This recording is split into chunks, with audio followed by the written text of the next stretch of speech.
a 10th Baron Blood. Lord John Falsworth was the youngest of two sons of Lord William Falsworth, one of the wealthiest members of the British aristocracy in late Victorian and Edwardian times. John left embittered when his older brother Montgomery inherited the title and the bulk of his estate upon William's death, shortly before World War I. Eventually, Falsworth sought the castle Dracula in Romania in order to find and control the Dracula as a means of achieving immense wealth and power. However, Falsworth fell victim to Dracula's hypnotic powers because you know he's a vampire and was turned into a vampire himself. Dracula bid Falsworth to return to England to wreak havoc upon the country that had repulsed him earlier. Although Falsworth's activities remained largely unrevealed during this time, at some point he again offered his services to the emerging fascist regime in Germany. That's right, folks. We gotta can't really say it. German scientists performed painful experiments which enabled him to avoid his vulnerability to direct sunlight, and during World War II, German intelligence once again sent Falsworth to England to continue a new reign of terror. Wonderful.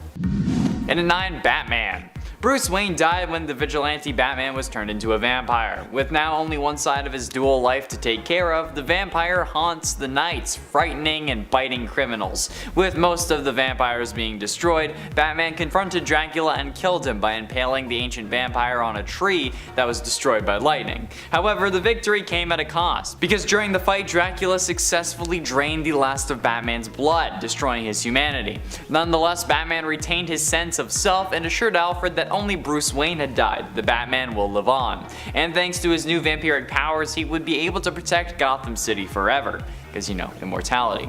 Not only that though, but then Batman went on to turn the other Justice League members into vampires. Batman lost his supernatural companion of a vampirized Catwoman when she took a fatal crossbow bolt that was aimed at him. Overcome with rage over the death of the only person able to control his bloodlust, Batman killed the Joker and drained all his blood, which only led to more draining.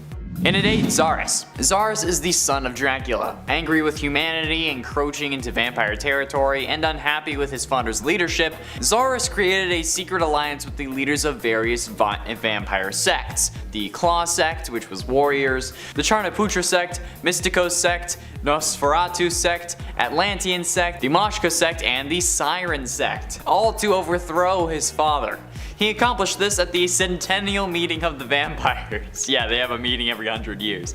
He and his allies drove stakes into Dracula and cut his head off, and his allies, like Mysticos, invented devices which cancelled the frequencies of light that were harmful to vampires. So Zarus decided to use these devices to create a new, more dominant place in the world for vampires. He gave these devices to his allies so they could stage a raid on Krieger sect's fortress, eliminating their senior leadership. A vampire with devices that cancel out what the vampire's weaknesses are? No thanks. And at number 7, Haron Vkar. Lord Vkar is actually the main antagonist of the Elder Scrolls V Skyrim's DLC Dawnguard's main storyline. This vampire lord is not only a vampire, but he can also shapeshift into a vampire lord form that gives him a boost to all of his abilities and magics. Lord Vkar once read a prophecy about a bow that could blot out the sun permanently, causing Skyrim to be a land free for vampires to roam. But to complete this prophecy, he needs Auriel's bow, which is technically also known as Akatosh's bow, since Auriel is just the elven name for Akatosh, and a daughter of Cold Harbor, which is a pure-blooded vampire made by the Daedric Lord Molag Bal after a, let's call it a ritual.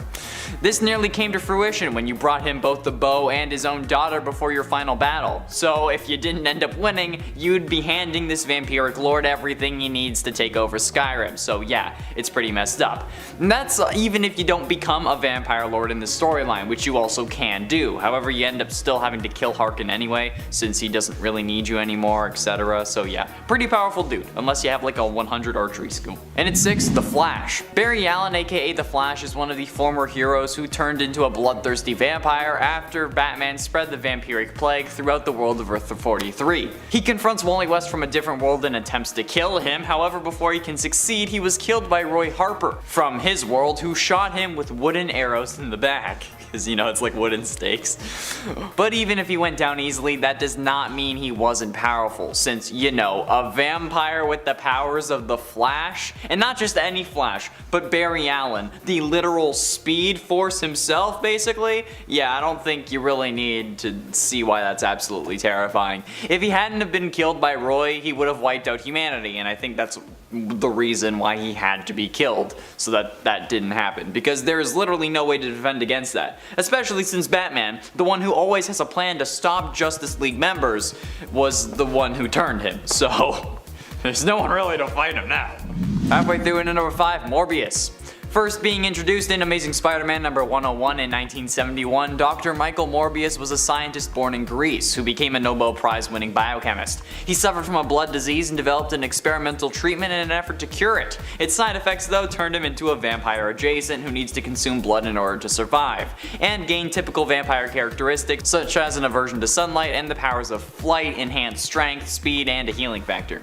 His overall appearance changed as well. He gained fangs, his nose flattened to appear more bat-like, and his skin became extremely pale, like me. But he has less of a nose and sharper teeth. Additionally, the victims of his bite would turn into living vampires themselves, which is absolutely nuts. This character also made an appearance in the 90s Spider-Man animated series, which is literally my favorite thing in the world. However, since it was a kid's show, he couldn't consume blood, so instead he consumed plasma. And his origin was changed as well, so it could kind of be intertwined with Peter's, when he spliced his DNA with Peter Parker's using the neurogenic recombinator, and then a bat jumped in front of the ray. And in 4, Dracula. In Marvel Comics, Count Dracula is a centuries-old vampire, sorcerer, and Transylvanian nobleman who rules from his namesake fortress known as Castle Dracula. He is the supreme ruler and world's most powerful vampire. Originally the Wallachian ruler Vlad the Impaler, he turned himself into a vampire following a battle with the invading Ottoman Empire, seeking revenge to, you know, destroy his enemies, because of course. Driven by a lust for power, companionship, and blood, his centuries of undead existence have brought him into conflict with vampire hunters, other immortals, and in the modern age, superheroes. Dracula has a vast network of loyal servants, cultists, brides, and minions who regularly assist him and attempt to resurrect him if he actually ends up dying. Recently, Dracula and his followers have taken up refuge in Chernobyl, creating a new vampire nation and bringing him into conflict with the Avengers. But given that like he's in essence the original vampire, I feel like he deserves to be on this list. Also, in the Marvel universe, his name is Vlad, which just makes me think of Vlad Plasmius from Danny Phantom, and I love Danny Phantom, so. Getting close to the end, in at number 3, Ultraman. Ultraman was turned into a vampire by Batman, which doesn't really make sense because he's a Kryptonian, so like without kryptonite fangs, how did Batman pierce his skin? But you know, whatever. Ultraman, along with many Supermen of the multiverse, were kidnapped by the Prophecy to steal their powers, but they were freed by the Justice Incarnate. Later on, Ultraman confronted Wally West from a different world along with the Flash and attempted to kill him, but Wally managed to knock him down with his super speed fist and hold him down with dozens of wooden stakes. And while he seemingly was defeated by those wooden stakes, I don't think you need an explanation as to why a Superman with vampire powers is a bad idea. Okay, that's horrifying. Although this does beg the question, does it cancel out like the whole sun powers thing, since like vampires are weak to sunlight but Superman uses the yellow sun to get his powers? Or is it just like that a Kryptonian vampire is double weak to a red sun? Because he's already double weak to a red sun, but does that mean that like he doesn't really have powers? I don't know. It's an interesting debate that I believe you should have in the comments, but respectfully. Can't believe I'm saying that, because no one's gonna listen. Who am I kidding? Penultimately, in at number 2, the Alpha Vampire. In the world of Supernatural, the Alpha Vampire was the very first vampire and basically father of all other vampires. He was one of the Alpha monsters captured and interrogated by Crowley and Castiel in their efforts to locate Purgatory. He escaped Crowley's prison though and set up a new nest in North Dakota, and then Montana. He was later tracked down for his blood for the weapon to defeat the Leviathans, and ultimately recognizing a common enemy, he actually gave the Winchesters his blood without a fight. During an attack on the British Men of Letters though, the Alpha Vampire was killed by Sam Winchester with the cult, like the demon cult that can for some reason kill literally everything. I don't know how, but whatever. The Alpha Vampire is first glimpsed briefly flashing in the minds of his children as it's commanding them to recruit more of his army in like season 6. Nothing is known about this particular monster aside from the fact that its messages can be heard by all other vampires, and he can also just knock them out if he wants to. Dean ends up seeing this vision while he is infected, but yeah, the daddy of all other vamps? That's a powerful boy. Finally, in at number 1, Varet. Varet was a human or Gigantopithecus sorcerer that once lived in like 10,000 BC. Varet served in the cult of the Darkholders under Thusla Doom. Injured due to the actions of King Kull of Volscia, a dying Varet was transformed into a vampire by sorcerers of the pre-cataclysmic Atlantis, because he was born in Atlantis. He allegedly was the last survivor among the vampires created in Atlantis before the Great Cataclysm, and ruled over Earth's vampires. But in 1459, tired of his ages-long existence, Varet chose Dracula as his successor and Lord of Earth's vampires, and imparted much of his supernatural power to him by forcing Dracula to drink his blood. Varet then committed suicide by exposing himself to direct sunlight. However, years later, Marie Laveau, desperate for vampire blood, had kidnapped Doctor Strange's friend Morgana Blessing and his brother Victor. Strange was about to deliver the spell page to Laveau when reason reasserted itself and he forever banished the page from Earth, basically. Laveau, possessing the Darkhold, though, invoked a spell contained within for resurrecting the Lord of the Vampires. So yeah, the very first vampire of all time in the Marvel Universe, who killed himself with sunlight and then was resurrected, and also made Dracula. Yeah, that's a number 1 for sure. There's no contest, even from the Alpha Vamp. No way. Kicking off the list at number 10, Mr. Sinister. Dr. Nathaniel Essex made his first debut in Uncanny X-Men 221. Now, he's not that easy to forget once you take a glimpse at him, because he's kind of terrifying in every way. He's also obsessed with experimenting on mutants, and yes, that includes himself. He was obsessed with Darwin's theory of evolution, but he felt like they were shackled by too many moral constraints. Doesn't that sound lovely? It's off the bat. He couldn't get funding from the Hellfire Club, so he got together a group that he named the Marauders, and then he got them to kidnap people off the streets of London so he can then experiment on them. So dark already, the guy is twisted. He even tried to experiment on his son, who was no longer alive. This guy might be a little bit too twisted for the MCU, but he does bring back dead characters, so maybe he's a blessing in disguise. Number 9, Blastar. Making his first appearance in Fantastic Four issue 62, Blastar once was the ruler of Balur, a planet in the negative zone. The inhabitants of said planet were not a fan of this horrible ruling, so they voted him off the island. They revolted and sent him adrift into the cosmos. Now, during that field trip in space, he bumped into Mr. Fantastic, who at that point was already on his way back to Earth with the Inhuman Triton. So Blastar followed them through the portal, teamed up with Sandman, and fought the Fantastic Four. He ended up losing this battle and was sent back to his own dimension, which sounds like a win, but this was only the beginning. He then became king once again, but this time he expanded his territory. It also helped that this time around he stole Annihilus' cosmic control rod. This guy is pretty hardcore, and at one point in the comics, he tried to collect all the Infinity Stones before Thanos. Somebody tell Blastar he's a little bit too late for the MCU. And before we continue on with this list, you know the drill. If you're loving the content, or if you want a part 3, or if you're just liking the curls so far, give us a thumbs up. It really helps us out quite a bit, and then in turn, we can give you back as much as we can. You're the best, thank you so much. Right back to this list. Number 8, Shadow King. Making his first appearance in X-Men 117, the Shadow King is a multiversal manifestation of the dark side of the human consciousness spawned by the first nightmare. Doesn't that sound nice already? Sick. Amal Farouk was the leader of the underground syndicate located in the Thieves' Quarter in Cairo, Egypt. He's a powerful mutant who also happens to be a vessel for said Shadow King. Farouk was able to control everybody around him. It's pretty terrifying. He feeds on the shadows of your soul. So yeah, with Marvel veering off into the cosmic side of things, maybe we could see a Shadow King whenever the X-Men come into the picture. Now in the comics, before World War II, Amal Farouk worked with Baron von Strucker to try and destabilize Britain's political structure. So maybe he's been there the whole time. I kind of hope he's not though, because he's terrifying. Number 7, the Fallen One.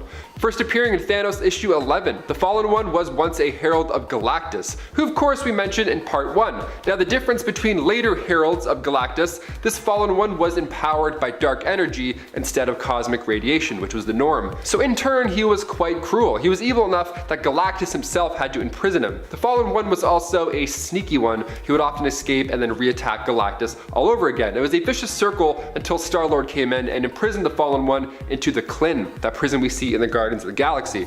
Now, when the Klin was later destroyed during a conflict with Thanos and the Maker, the Fallen One again broke free, went back to Galactus, but this time Galactus teleported him back to Thanos. He's like, no, you go fight him, Mr. Crazy Guy, get out of here. Thanos ended up defeating him, but only because he tricked the Fallen One into igniting a gas giant. At this point, Thanos made him become a herald for himself, right? Might as well. The Fallen One can control black matter, which is a pretty big deal. He can use that matter to enhance his own speed, strength, durability, you name it. You wouldn't see him coming either, because he can travel at the same speed of light.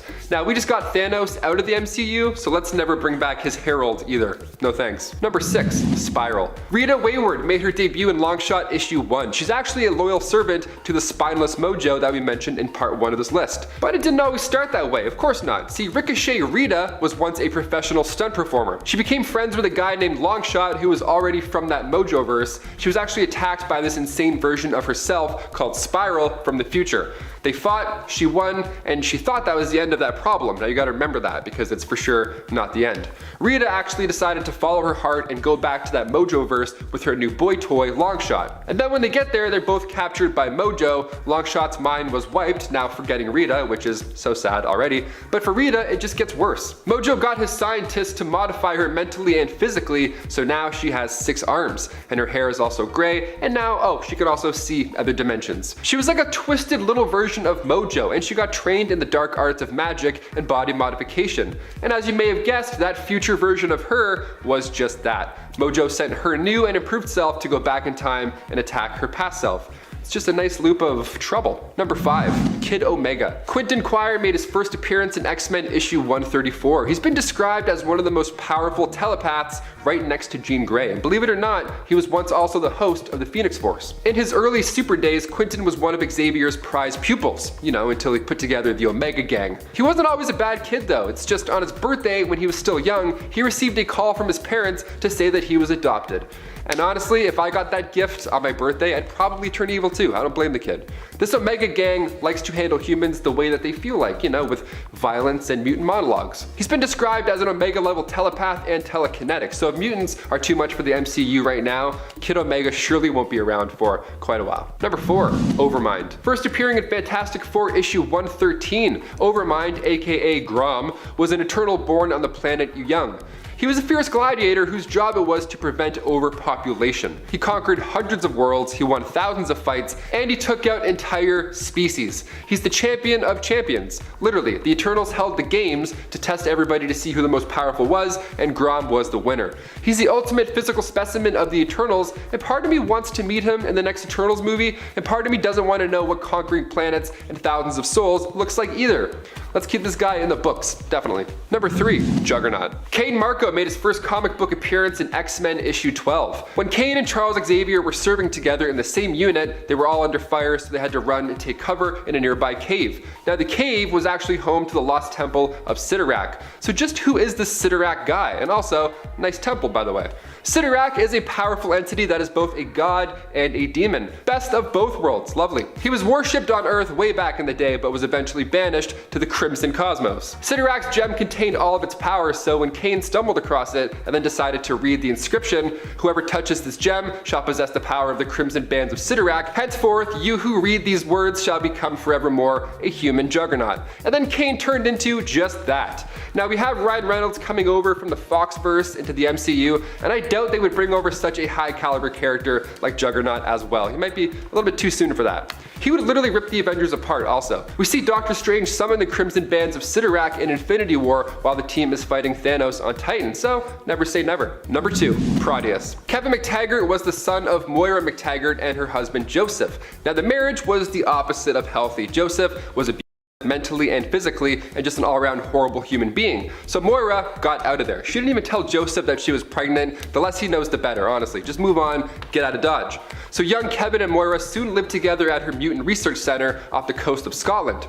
Now Kevin, as he got older, manifested mutant abilities, so now he has this uncontrollable need for power. He craved it, literally. So Moira had to hide him. She had to keep him locked up in a cell for years and only referred to him as Mutant X, which is kind of a dark nickname already off the bat. I mean, sure, could have just still called him Kevin, but great. She wanted to keep him safe and also not have strangers get the soul sucked out of them on their way to work. So that's a bonus, keep him tucked below. But one day day, while Magneto was fighting the X-Men, Kevin's cell was damaged and he got out. Since the isosteric energy in his cell was no longer holding him back, Kevin was able to take down Polaris, Multiple Man, and he was even able to evade the Phoenix. But after doing so, his body began to burn out, just like Moira tried to prevent all this time. So now the only solution he has was to possess human hosts, one after another. He renamed himself Proteus, with his imagination the only thing that limits his powers. He's made of psionic energy, and he too can warp reality. Every time he possesses a new host, he gets stronger and stronger and stronger, until eventually the host burns out, and then he warps to possess another poor soul. And finally, number 1, Amora the Enchantress. She made her first debut back in Journey into Mystery issue 103, and her relationship with Thor is... honestly, I'd kind of love to see this in live action, but I feel like we're quite far from this type of power in the MCU. So half the time she wants to take out Thor, and the other half she's trying to take him out to dinner. It's really a love-hate relationship. Now, Amora has a pretty sweet life before all this. She's got multiple mansions throughout all the 9 realms, and can make gold and diamonds with her tears. So even on a bad day, she's still getting rich. She's really good at seducing people as well. I mean, it's literally her superpower. For example, Scourge, she would seduce him into helping her with evil plans, and he was like, oh yeah, you bet, anything for you, you're so hot, let's do it. And then afterwards, Amora wouldn't follow through with her side of the deal. She would just continue to play hard to get. She messes with your mind and your heart. That's a double whammy. One kiss is all it takes for her to completely own you and your soul. In the comics, she was sent by Odin to take out Jane Foster because the whole, loving on different worlds thing is long distance, I guess. That's a no-go for the God Squad. But when she tried to attack Jane, Thor intervened and she was banished to Earth by Odin, where she then joined the Masters of Evil. Now, she doesn't have too much experience with hand-to-hand combat because, well, she doesn't really need it. She just gets other lovers to fight her fights for her. The Bachelorette in space. Nice. Tune in. Love it. Kicking off the list at number 10, the Time Trapper. First appearing in Adventure Comics 317, the Time Trapper comes from the far future. He actually prevented the Legion of Superheroes from traveling into their future using an iron curtain of time. He likes to hang out at his home located safely at the end of time. How neat is that? Kind of similar to Kang. In his first few issues, the Time Trapper was seeking the Concentrator, which was a weapon that draws energy, any energy source in the known universe, together. It's also a pretty big secret as well. The Time Trapper pretended to be the commissioner of the Science Police and tortured the Legionnaires, although they said it was a test in order to gain intel. Now, Lightning Lad knew something was fishy, so he cracked and spilled secrets, false ones of course. So this brought the team to actually figure out how to assemble the real Concentrator. And when an angry Time Trapper returned, he launched a plethora of Dark Stars at the crew, but luckily that Concentrator could absorb any energy source, like I said, so they were blasted out of existence. We're good. The Legion lived to tell the tale, but we just got Kang in the MCU, so I don't think we need another Time Lord showing up. My brain hurts enough already. Give us like 5 years and then bring in some more time stuff. Number 9, Eclipso. Making his first appearance in House of Secrets issue 61, Eclipso was made from God's spirit of wrath. He's the living embodiment of wrath. It doesn't get more menacing than that, folks. He was made to punish the wicked, to clean the world of evil, of course, until the Spectre replaced him. Wrath was driven by anger, whereas vengeance, that required more of a discerning hand. So what happened after was Wrath's physicality was trapped within an all-black diamond called the Heart of Darkness. The Heart of Darkness, kind of like the heart of the ocean, but instead of Rose tossing it overboard, a treasure hunter found it in Africa and accidentally split it into 1,000 pieces, and now we're all...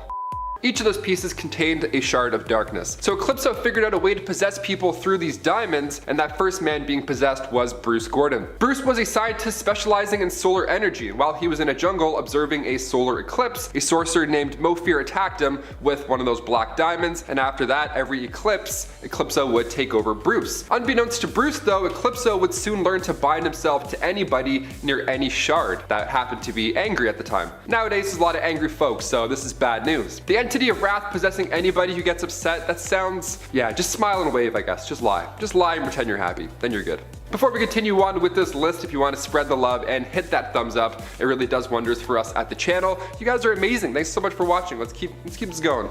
Number 8, Justice Lord Superman. Coming from the animated universe, the 2003 Justice League episode titled A Better World showed us one that's rather the opposite. This parallel universe showed Kal-El and the Justice Lord storming the White House after President Lex Luthor had just executed the Flash. Now the team of course wasn't too happy, so Batman and Wonder Woman fought off the Secret Service while Superman told Luthor that he's taken him in. Lex is insane, so he had a button ready that could literally start a nuclear war if it was pressed. And he's threatening Superman, saying that he needs to use deadly force if he wants to save the people. So Superman's like, okay, and then just eyes glow red, and then he turns them into ashes, just like that. And when Batman and Wonder Woman come back in, it's far too late. Superman just has a smile on his face, and Lex is just a pile of dust. Good times. After this, for the next 2 years, the Justice Lords would rule using violence like it was normal. They saw this and they're like, well, that certainly did the trick. Let's just keep doing that. Justice Lord Superman used his heat vision to wipe out all of Earth's criminals and villains. If we had him in the DCEU, the movie would be a lot shorter than 4 hours. It would be like 36 minutes.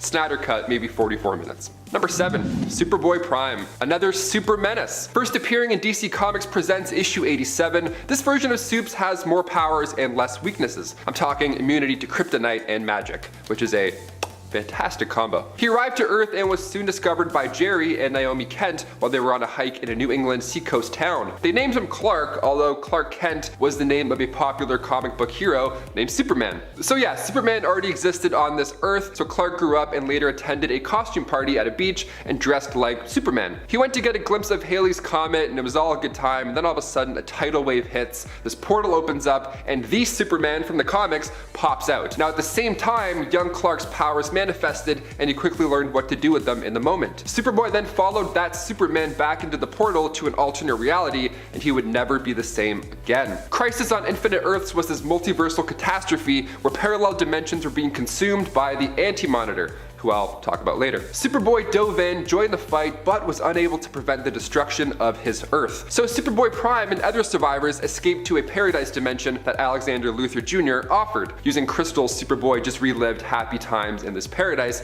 but eventually he got frustrated and shattered the barrier of reality. He literally punched everything apart. He retconned quite a bit in DC continuity. For example, he brought back Jason Todd, he combined Superman's origins, Doom Patrol was now rebooted, and we had numerous incarnations of Hawkman and the League of Superheroes. I feel like DC could use a big bad Superboy Prime punch to clear up the timeline, but hopefully the Flash movie does that, because this guy is just a little too crazy. Number 6, Brainiac. Another close rival of Superman's, Brainiac made his first appearance in Action Comics 242. This guy right off the bat is a very specific villain. He would love to steal cities. Yeah, watch out for your cities, keep them safe, put them under your mattress. He took Metropolis at one point. This guy's wild. He would use his shrinking ray, zoom, shrink your city, and then take them back to his planet. Vril Doc started his days as a scientist, and one day he successfully cloned himself because he needed an assistant, so who better to hire than yourself? He built the spaceship next and traveled to the cosmos, gaining knowledge and studying alien organisms with the help of his robot drones, and during these travels he came across Krypton while General Zod was still running the show. So of course, this dude shrunk down the entire city of Kandor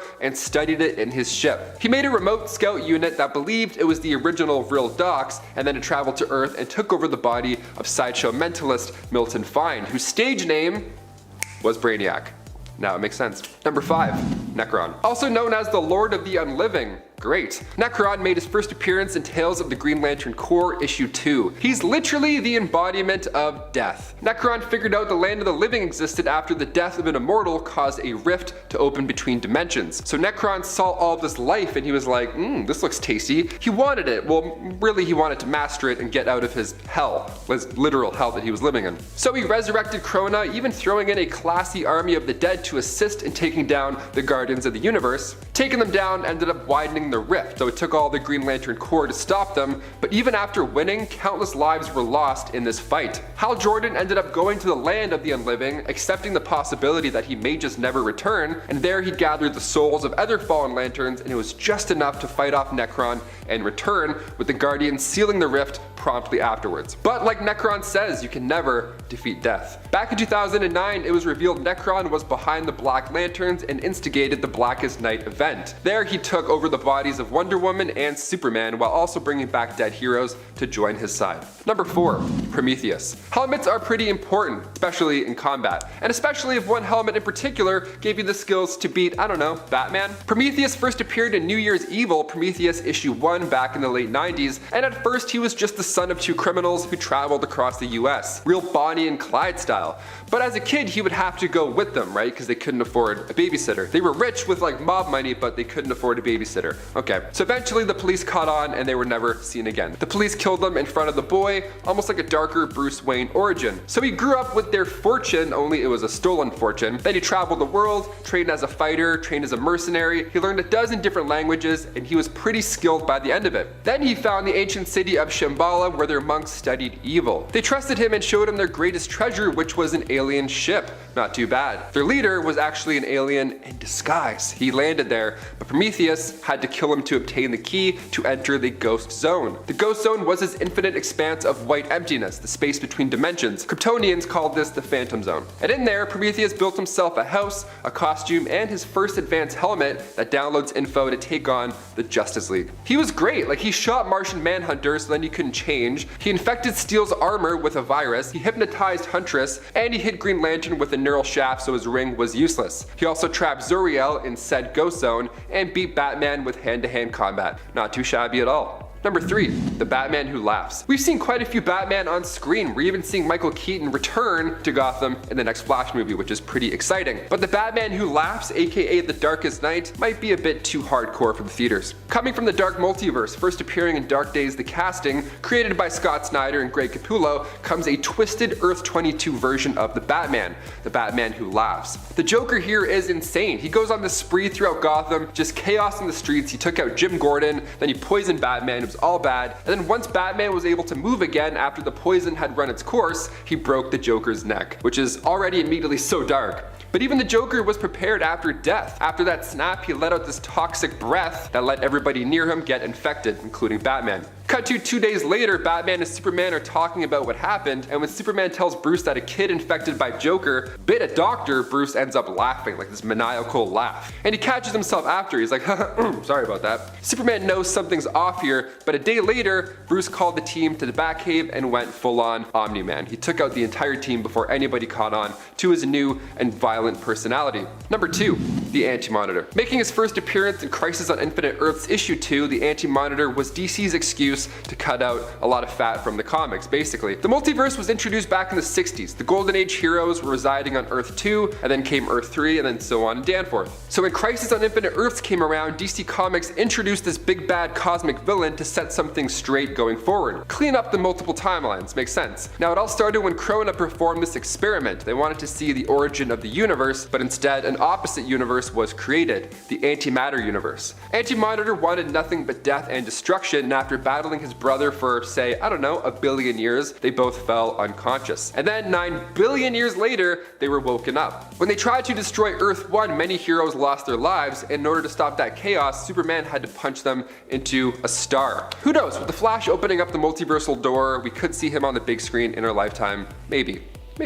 And finally, number 1, Perpetua. Of course, one of the most feared beings in the greater Omniverse. Also known as the First Creator, she made her first appearance in Justice League Volume 4, Issue 8. She was the mother of the Monitor, Anti-Monitor, and World Folder. She was actually one of the hands that created the multiverse, literally. Each member were these celestial beings and they would pass on and their energy would return to the source, but Perpetua was different. She wanted a dark, vicious reality that would live forever. So she created the first iteration of the multiverse using negative crisis energies and then had 3 cosmic children. She was creating an army also to rule over the multiverse, so her children snitched. Yeah, they told the judges of the source, and Perpetua was locked away outside the source wall with her negative energies. But even locked away, she was able to connect to Lex Luthor, who believed freeing her would make him a hero on some multiversal scale. So next time you want to kick somebody out of your party, just banish them to the source wall with their negative energy. That's how he works. Number 10, Silver Surfer. The Silver Surfer gains the power of the Infinity Gauntlet in a what-if story from the 1989 series featured in issue 49 of that series. What if Silver Surfer possessed the Infinity Gauntlet? Well, he would obviously try to use the power for good. He ends up being lifted up into godhood because he wields such awesome power and attempts to turn the universe into a paradise, eradicating hunger and disease for all races across the cosmos. Also, fun fact, did you know that back in the day when you had the Infinity Gauntlet you were considered a god and that was like part of the story? That was the thing. Silver Surfer also makes death a more approachable hot lady so that when people die they will not fear her but cherish her instead. I mean, I personally think Death was already hot before,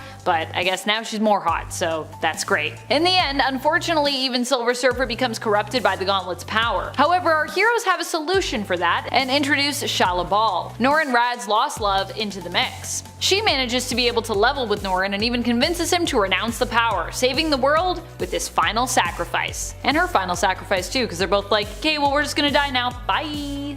Number 9. Nebula. Nebula is a complicated character. She's not really a full-on villain and she's not really a full-on hero, but I feel like her portrayal by Karen Gillan in Marvel's Guardians of the Galaxy series has helped us to see her more as a villain worth redeeming and moving more into the realm of hero than anything else. And in honor of that, I'm going to count her as such for the purpose of this list. One of the last times I was reading a sort of hero Nebula story was when she teamed up with Thane, Star Fox or Eros if you will, and Trico Slatteris, the champion of the universe, to seemingly defeat Thanos. In reality, Thane was using them for his own means, and when Nebula found this out, she attempted to defeat Thane herself. In the comics, she was one of the characters to get her hands on the Infinity Gauntlet during the events of the Infinity Gauntlet story. She ended up being the really big bad when she took the gauntlet from Thanos and then had to be defeated thereafter. At that time, Nebula was pretty much a villain, so yeah. But like I said, we can kind of consider her a hero, so she was a villain at the time, but she's still a hero. Does that make sense? I'm counting it, whatever. It's my list. I decide who stays. And friends, before we move on to this next spot, if you are loving this list and you want more lists like this where we talk about who's wielding the Infinity Gauntlet and what they did with it, be sure to let us know by giving this video a thumbs up. I personally would love to see like an alternate Thanos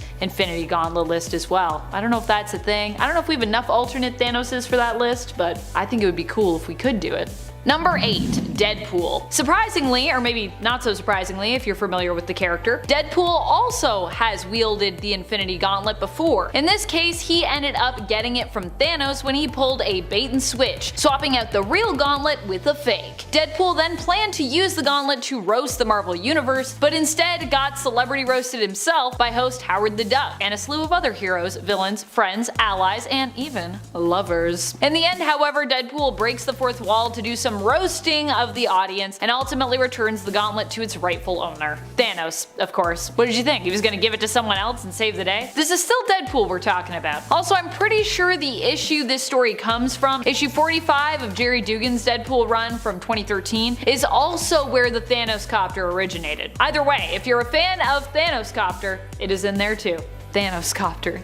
Thanos is flying around in it. Number 7. Gamora. Gamora ended up using the Infinity Gem's combined power to fold the universe in half, creating Warp World in the comics. Warp World contained only combined Marvel characters who were all composed of 2 different souls, like Emma Frost and Wolverine, who were combined together to create Diamond Patch, or Weapon Hex, a combination of Laura Kinney aka X-23 and Scarlet Witch. Technically, Gamora didn't use a gauntlet specifically to do this, but she did utilize the power of all the gems, which makes it, I think, close enough for her to rank here. At the time, what she was doing was, well, pretty villainous. But Gamora in general is considered to be a hero, in modern comics especially. Well, when she's not stealing gems and folding the universe in half, of course, which is also from modern comics. To check out this story, you'd want to check out Infinity Wars, so go do that, because Warp World is cool. Number 6. Black Panther. T'Challa was the one to use the Infinity Gauntlet against God Emperor Doom on his own created version of Battleworld. Doom's created version of Battleworld, not T'Challa's, just to be clear. This reality was a patchwork one created by Doom after the inevitable destruction of the Incursions. Doom faced T'Challa and Namor, the former of which also came wielding the Infinity Gauntlet. While initially T'Challa succeeded in defeating Doom, he inevitably regenerated and then destroyed the Infinity Gauntlet in turn. However, while Doom beat Black Panther even with the Infinity Gauntlet, it was then revealed that this had all been a part of a master plan and was intended only to distract Doom, which evidently had pretty much worked. God Emperor Doom was so OP though. RIP God Emperor Doom. Doom's still around though, so I wonder if he remembers that. No, he probably doesn't remember that. I think it all got wiped. He just remembered that he killed his arch nemesis And he was like, I'm happy now. Also, I'm not scarred. Number 5. Mr. Fantastic. Reed Richards aimed to wield the Infinity Gauntlet, collecting the gems and assembling them all with the intention to destroy them and prevent anyone else from gaining their dangerous level of power. He used his own group of banded together heroes to find the gems and collect them. Unfortunately, his plan did not work, and he had the secret superhero Brainiac group, the Illuminati, instead become the protectors of the gems, which were then split up. Each one of them was given one to hide in the universe so that the gauntlet could never be reassembled and used against them. Of course, this didn't end up being a permanent solution to that problem, because these are the Infinity Gems, and no matter which way you slice it or split these gems up, they're eventually going to be used again by someone in the future to do some kind of good or ill. Usually though, they're used for ill. So yeah. And no matter how hard you try to hide those Infinity Gems, people go and find them. Number 4. Hulk. Obviously one of the heroes we can't leave out, considering how mighty he is and how important his time with the Gauntlet was in the MCU, is the Hulk. The Hulk wore the Infinity Gauntlet and was the one to use it to bring everyone back in the MCU. If you were wondering how a big, not super intelligent berserker like the Hulk managed this feat, managed to stay focused, this was actually during the time in the MCU where Hulk was more in balance with Bruce Banner. The two beings were more merged at this point and basically became Professor Hulk. Hulk wore the gauntlet in the MCU during Avengers Endgame and used it to bring back everyone that had been snapped out of existence, undoing what Thanos had done in the previous film, Avengers Infinity War. In the comics, in the Ultimate Universe of Earth 1610, the alternate Hulk of that Earth also wielded the Infinity Gauntlet, or rather the Infinity Gauntlets, as in that universe there's 2 of them, but that's a story for another list. Number 3. Iron Man. Someone that has been immortalized when it comes to his use of the Infinity Gauntlet, or Iron Gauntlet if you rather, in the MCU is Iron Man. Iron Man snapped past Thanos and his army out of existence, which resulted in the heroes winning the day in Avengers Endgame. Thanos returned to try and set straight what the heroes were trying to fix in their universe, which was his plan to eliminate half the population. Hulk had successfully snapped back those who had been killed off by Thanos' initial snap, but now Tony Stark was fighting to save the world against a past Thanos who had followed them there to once again follow through with his future self's and really his own self's plan. In using the gauntlet, however, Tony gave up his life as it was so powerful a weapon that using it killed him. Also, he kinda had to put it in his suit, and I don't know if his suit was properly wired for all that power. This made Iron Man one of the greatest heroes eternally, but not one of the greatest Eternals, because that's a whole different group of heroes. Tony has also briefly wielded the Infinity Gauntlet in the comics, but it went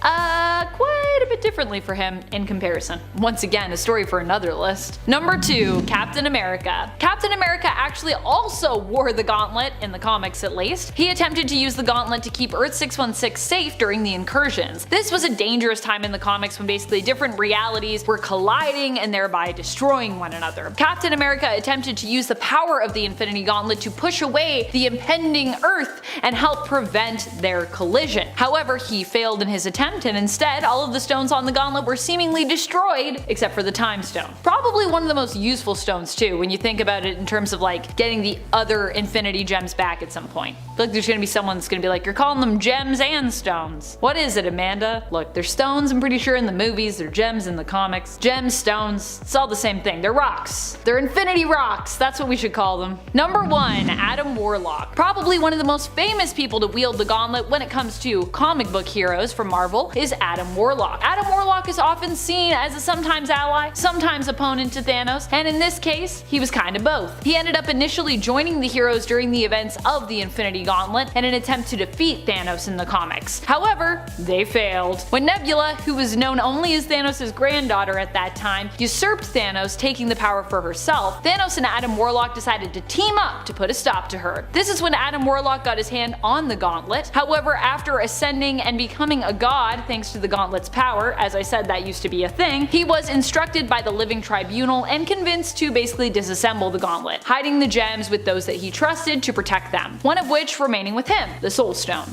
And I'm pretty sure Adam just held on to that and was like, now I have the power of the Soul Stone. As if he wasn't powerful enough already. Jeez, Adam, you're already so powerful. Kicking off the list at number 10, Matthew Malloy. While we're eagerly awaiting the arrival of mutants into the MCU, there's quite a few mutants that I wouldn't want hanging out near Peter, Ned, or MJ, like Matthew Malloy for example. See, Matthew was a regular Joe living in Charleston, South Carolina, but all of a sudden Earth gets hit with a Skrull invasion. Gotta love Mondays in the Marvel Universe. Sick.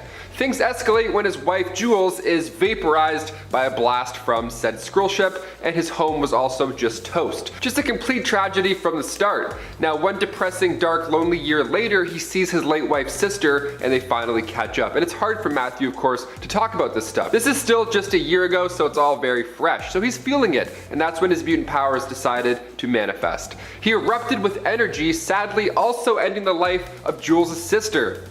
Not looking good so far. And then while he's standing there in shock, Maria Hill's hologram shows up out of a drone, and she's like, "Are you okay? Are you a mutant? What are your powers? What's going on? Do you have Geico?" He's a little stressed out on what's happening, so he freaks out a little more. So she sends in a strike team, and this just caused him to release even more energy and take even more lives. S.H.I.E.L.D. ended up sending in an airstrike, and that ended the lives of Cyclops, Magic, and Matthew, but those powers were better than we thought, because Matthew came back to life. Immortality for the win. Next, he teleported to the Jean Grey school, where he then took the life of Emma Frost. Now, Tempest at this point decided the only way to take care of this beyond Omega level threat was to go back in time and make sure his parents never meet. Then we can avoid having this supervillain from exploding over and over again. There's a link there, page 10. Mutants are cool and all, but this is evidence of how a regular guy can be riddled with tragedy in the Marvel Universe. Imagine if Zemo got these powers, Civil War would be over in like 22 minutes. Number 9, Molecule Man. Owen Reese started his days out as a small, puny, ridiculously looking laboratory technician whose life changed forever one day at work. Also, that's how the Watcher described him. I'm not being mean. He's breaking down his origins to the Fantastic Four, and he's low-key roasting the guy the entire time. It's pretty great. He was working for Acme Atomic Corp, but one day he got distracted and made a mistake while making adjustments to that atomic machine. He was distracted because he was monologuing about how much his life sucks. He was like, "Oh, I'm just a nobody wearing green pants at work, boo-hoo, no one knows my name." And then in the middle of his pity party, he gets blasted with energy, but somehow he survives. His boss of 12 years calls him in the office, and he's like, "Hey, I heard about your accident, Mr. whatever your name is. We can't have that happen here. You're fired." Which, first of all, as far as lawsuits go, could you imagine? But Owen doesn't pack up and leave. No, instead, he pulls out a wand that can control his powers, and he turns Boss Man into a snow cone. He can now control every molecule in the universe, and like Reed Richards says, if a man can control molecules, he can control anything. Guy's really brilliant with that groundbreaking assessment.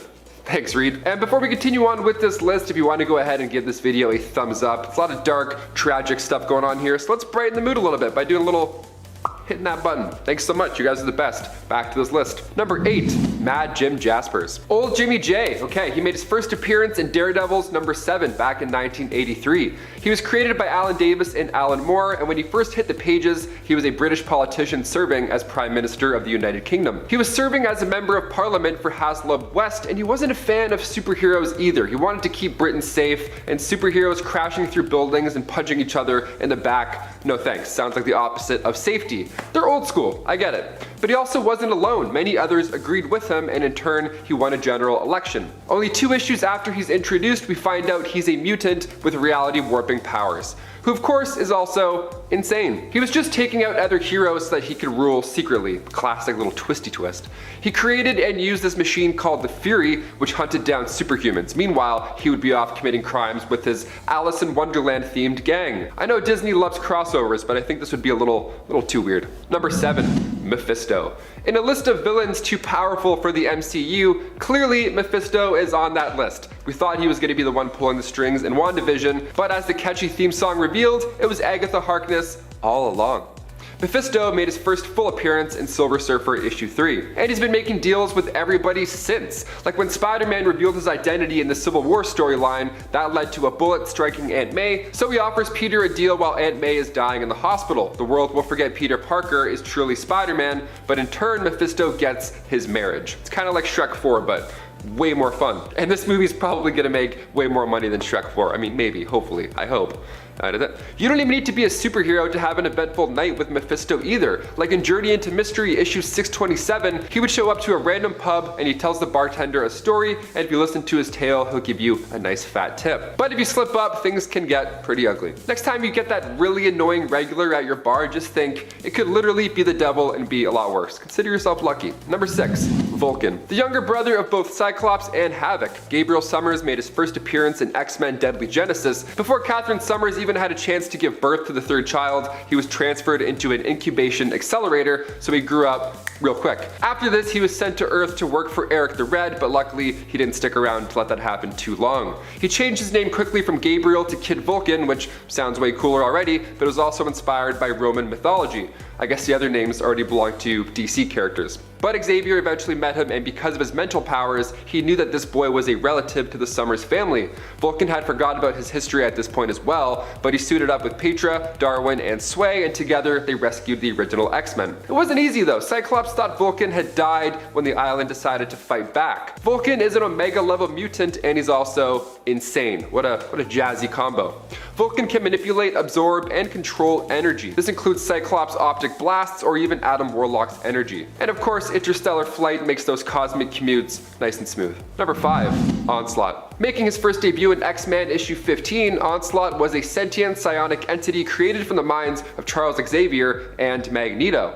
So when the X-Men were fighting the Acolytes, Wolverine hit Magneto, and then in turn Magneto ripped the adamantium from his bones, which I've mentioned on other lists before because that's one of the more painful encounters I've ever seen in comic books. His healing factor then had to work overtime, and Xavier at this point decided it would be the right move to just shut Magneto's mind down, so then he made him catatonic. But during this exact moment, all of Magneto's lust for hate and violence leaked into Charles' subconscious, creating this new personality, Onslaught. Onslaught is quite lucky, because now he gets to tap into the psychic resources of the astral plane where he can manipulate matter and energy. I mean, let's get X-Men into the MCU first, and then we'll start talking about evil mashups and swaps. Number 4. Mojo. Making his first debut in Longshot issue 3, Mojo is known for using Earth as forms of TV entertainment for the universe. Just like the team over here at Top 10 Nerd, the more views he gets for this interdimensional TV show, the more powerful he gets as well. So if you didn't hit that like button, now you really have to. So in the 1992 issue titled Mojo's Media Madness, he had this wild storyline where Mojo gets Rogue, Cyclops, Beast, and Wolverine, and they all think that they're characters from The Wizard of Oz. It sounds fun, but for the MCU, this would be way too stupid, dare I say. The comic is crazy enough. I mean, we see his madness really unfold in X-Men issue 10. Mojo is a unique villain. He's part of a race called the Spineless Beings, and they're from a planet named after him called Mojo World inside of a pocket dimension called Mojoverse. It's just all about him, eh? Wow. So this race of spineless beings were also slowly going crazy over time because TV signals from other space-time continuums like ours were scattered into their timelines. He's a powerful sorcerer. We're not exactly sure just how far his magic can go. We'll stick to watching these guys on our TV rather than having them sucked into a interdimensional Netflix, you know? That sounds better. Number 3. Apocalypse. Making his first steps in Marvel graphic novel issue 17 and then making his first full appearance in X Factor issue 5, Apocalypse was born nearly 5,000 years ago at the edge of the Valley of the Kings in ancient Egypt. He was abandoned by his tribe because of the fact that he looked different. He had the Blue Man Group avatar vibe going on, so they left the child. How mean. Later on, he was raised by the nomads with the idea that only the strong survive. So already such a tragic childhood. Now in the desert, along came Baal of the Crimson Sands, leader of the Sandstormers, and he saw this kid crying and he also saw potential, because clearly he was different. So he named him An-Sabanur, which translates to Morning Light. He grew up becoming the most feared in the land, and eventually Baal led him to Ramatut's time ship in an underground tomb. Now Baal didn't survive this cave expedition, but Nur was now determined to be anything but an abused worker. Now he wanted revenge on Ramatut, the pharaoh ruler. And after being thrown into a pit of snakes, Nur grew in size and strength, easily defeating all the guards before finally declaring himself Apocalypse. We had this guy already in the Foxverse, but it didn't feel too great. I think we should let that wound heal a bit before bringing him into the MCU with the X-Men. Maybe like 8 years, then we'll talk. Number 2, Modok. Making its first appearance in Tales of Suspense issue 93, Modok was created by Dr. George Tarleton. He had worked with the team recently to create the Cosmic Cube, but the scientist supreme, Lyle Getz, figured the next logical step was figuring out a way to understand the powers inside said cube. We see this happen a little bit in the MCU. So enter Project Modok, yes, spelled with a C at the end instead of a K. That's important, you gotta remember that. Modok stood for Mental Organism Designed Only for Computing. It sounds like a high-tech series. Sounds perfect. What a great way to analyze and probe this cosmic cube. So they grabbed that scientist George that I mentioned and altered him into this big-headed supercomputer. That's when things start to go south, obviously. With a brain too big for his body, they had to give him a hover chair, which is referred to as the Doomsday Chair. Already it's downhill. This scientist did not know that with great power comes great responsibility, so it wasn't long before Modok overtook his masters, changed that last letter from a C to a K, making his new, more suitable name for the list, Modok, mental organism designed only for killing. He's the big bad in the new Avengers game that's not too good, but still worth a play, and yes, he's as crazy as it sounds. And finally, number 1, Galactus. Wielder of the power cosmic, this one has to eat planets in order to survive. Yummy. We saw him in Fantastic Four, Rise of the Silver Surfer. Well, I mean, we saw a cloud that sort of looked like him, I guess. Galactus, the Devourer of Worlds. Let's talk about him. The Great Destroyer made his first appearance in Fantastic Four issue 48. He's the sole survivor of the 6th incarnation of the multiverse. But originally, he was a humanoid named Galan, born on a previous version of Earth called Planet Ta. It was a paradise whose civilization was much more advanced than any other in the universe at the time, which sounds quite lovely. But when the cosmos were soon ending the embodiment of the 6th infinity, the sentience of the multiverse approached Galan and merged with him.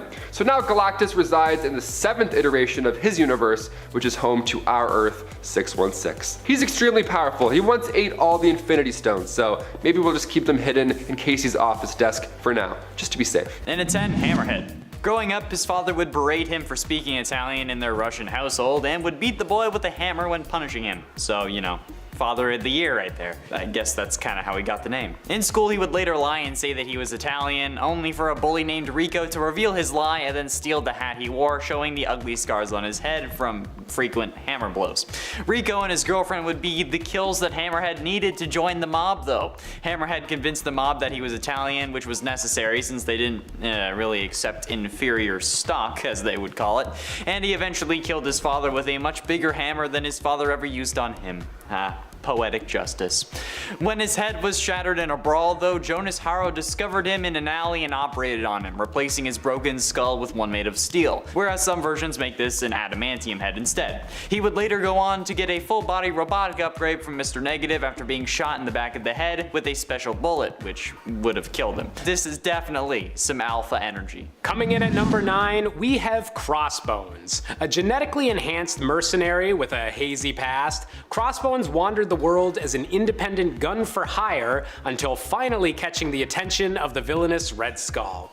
With proficiency in most forms of weapon known to man and a particular liking for stiletto blade enhanced gauntlets, Crossbones doesn't really have an ulterior motive or dreams of world domination, but rather will do whatever grisly task a supervillain is willing to pay him for, such as the time at the end of Civil War where he took advantage of the chaos and seemingly assassinated Captain America. Whatever the nasty job, Crossbones is willing to do it, and that's what makes him such a dangerous villain. And at 8, Silvermane. As a teacher, Silvio Manfredi joined a criminal organization known as the Magia. With his cunning and superior fighting skills, Manfredi rose to the top of the Magia's ranks. He later became the head of a family, which in mob terms just meant a group of loyal members, not actually like related or anything.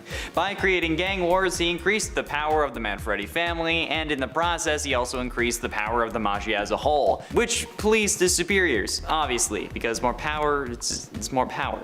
Manfredi also married a woman named Catherine and fathered a son, but when he was middle-aged, his hair became white, which led to the nickname that he grew to accept, Silvermane. Crime fighters Cloak and Dagger decided to take down Silvermane because of his role in illegal drug trafficking in New York City. Dagger attacked Silvermane and nearly killed him using her powers. However, doctors saved Silvermane's life by transporting his brain, most of his head, and other vital organs into a robotic body that would then provide him with superhuman strength, which is nuts and exactly why we shouldn't try and put our brains in robots. I've been saying this since this list. Don't do it. Coming in at number 7, we have Boomerang. Originally hailing from Australia and given his identity as a stereotypical joke by an offshoot of Hydra, Boomerang has no actual superhuman abilities, just an incredibly gifted throwing arm that has been utilized over the years to throw more and more intricate high-tech boomerangs.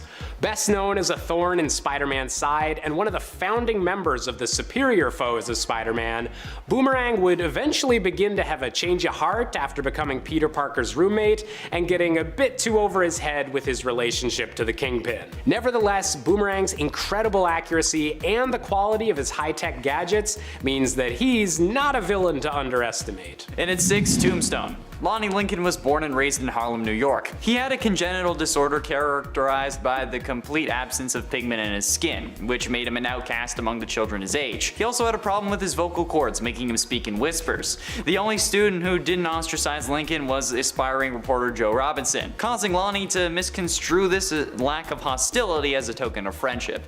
8 years after their senior year, Tombstone had grown to become a mob enforcer in Philadelphia, where Robertson happened to work as a reporter. When Lincoln tried to kill crime boss Saulsy Montana, his employee witnessed the murder and contacted the newspaper where Robbie worked. Robbie was about to meet with Hipper when Tombstone killed him and arrived at their point of meeting, only to find Tombstone taunting him with the man's corpse. Tombstone let Robbie go though, just because they used to be friends, but later taunted him on the phone, prompting Robbie to flee with his wife back to New York, where he became an acclaimed reporter for the Daily Bugle. This dude is freaking messed up, and if you've seen him in like the 90s Spider-Man cartoon, that version's even freakier. Coming in at number 5, we have Typhoid Mary.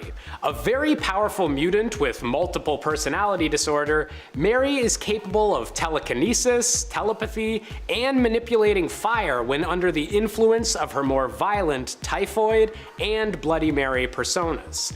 Her transformations between personalities are so intense that even Daredevil was not able to tell after encountering 2 personalities that they were the same person, despite his increased senses supposedly being immune to her trickery.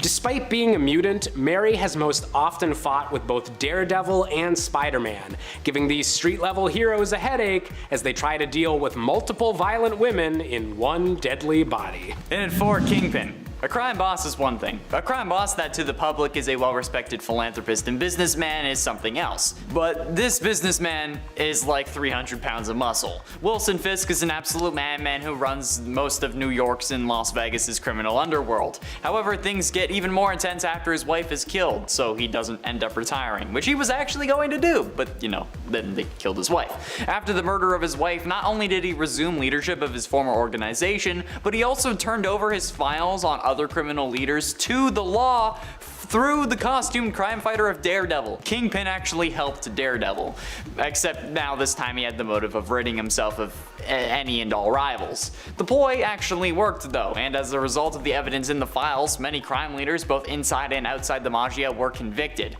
In the ensuing power vacuum, the Kingpin rebuilt his coalition stronger than ever before. He moved on to control a great majority of non-Magia East Coast gangs dealing in conventional crimes, and the Kingpin's organization became stronger than any single Magia family in the New York area. Coming in at number 3, we have Barracuda, the arch nemesis of the Punisher. An optimistic and smiling serial killer and gangster, the Barracuda is everything the Punisher stands against and more. Originally just hired by a larger criminal organization to assassinate Frank Castle, the Barracuda's rivalry with the Punisher became personal when their ensuing battle caused the Barracuda to lose both an eye and all the fingers on his right hand. The Barracuda might not have any superpowers himself, but his depravity and lust for violence are essentially unmatched, with multiple moments over the years that rank as some of Marvel's edgiest, such as snorting drugs off of a fresh human skull and engaging in literal cannibalism. Penultimately, into number 2, The Hood. After seeing Electro fight Daredevil as a child, the life of a supervillain really enticed Parker Robbins. With a mother in need of constant medical care, he soon dropped out of high school to steal money to give her better care. His cousin John told him about some valuable material perfect to steal at a nearby warehouse, and together, they broke into it. They were about to leave when they were attacked by a demon in a cloak. Peter shot the being and assumed that he had killed it, but not wanting to leave empty-handed, he took the cloak and the boots. For some reason, I don't know why he thought you were gonna get any money for it, but whatever. On the way home, he was jumped for his shoes and used the boots to escape. And upon finding out that the boots actually gave him the ability to walk on air, he took the cloak over to John's apartment where he found out that the cloak gave him powers as well, originating from the demon Dormammu, though he didn't know it at the time. A dude with a cloak and boots giving him a fraction of the powers of Dormammu. Yeah, that's a number 2 for me. Pun intended now. And coming in at our top spot, we've got to go with the classic Daredevil villain, Bullseye. An incredibly skilled assassin with nearly perfect accuracy, Bullseye ranks as one of the greatest villains that heroes like Spider-Man and Daredevil have ever had to face.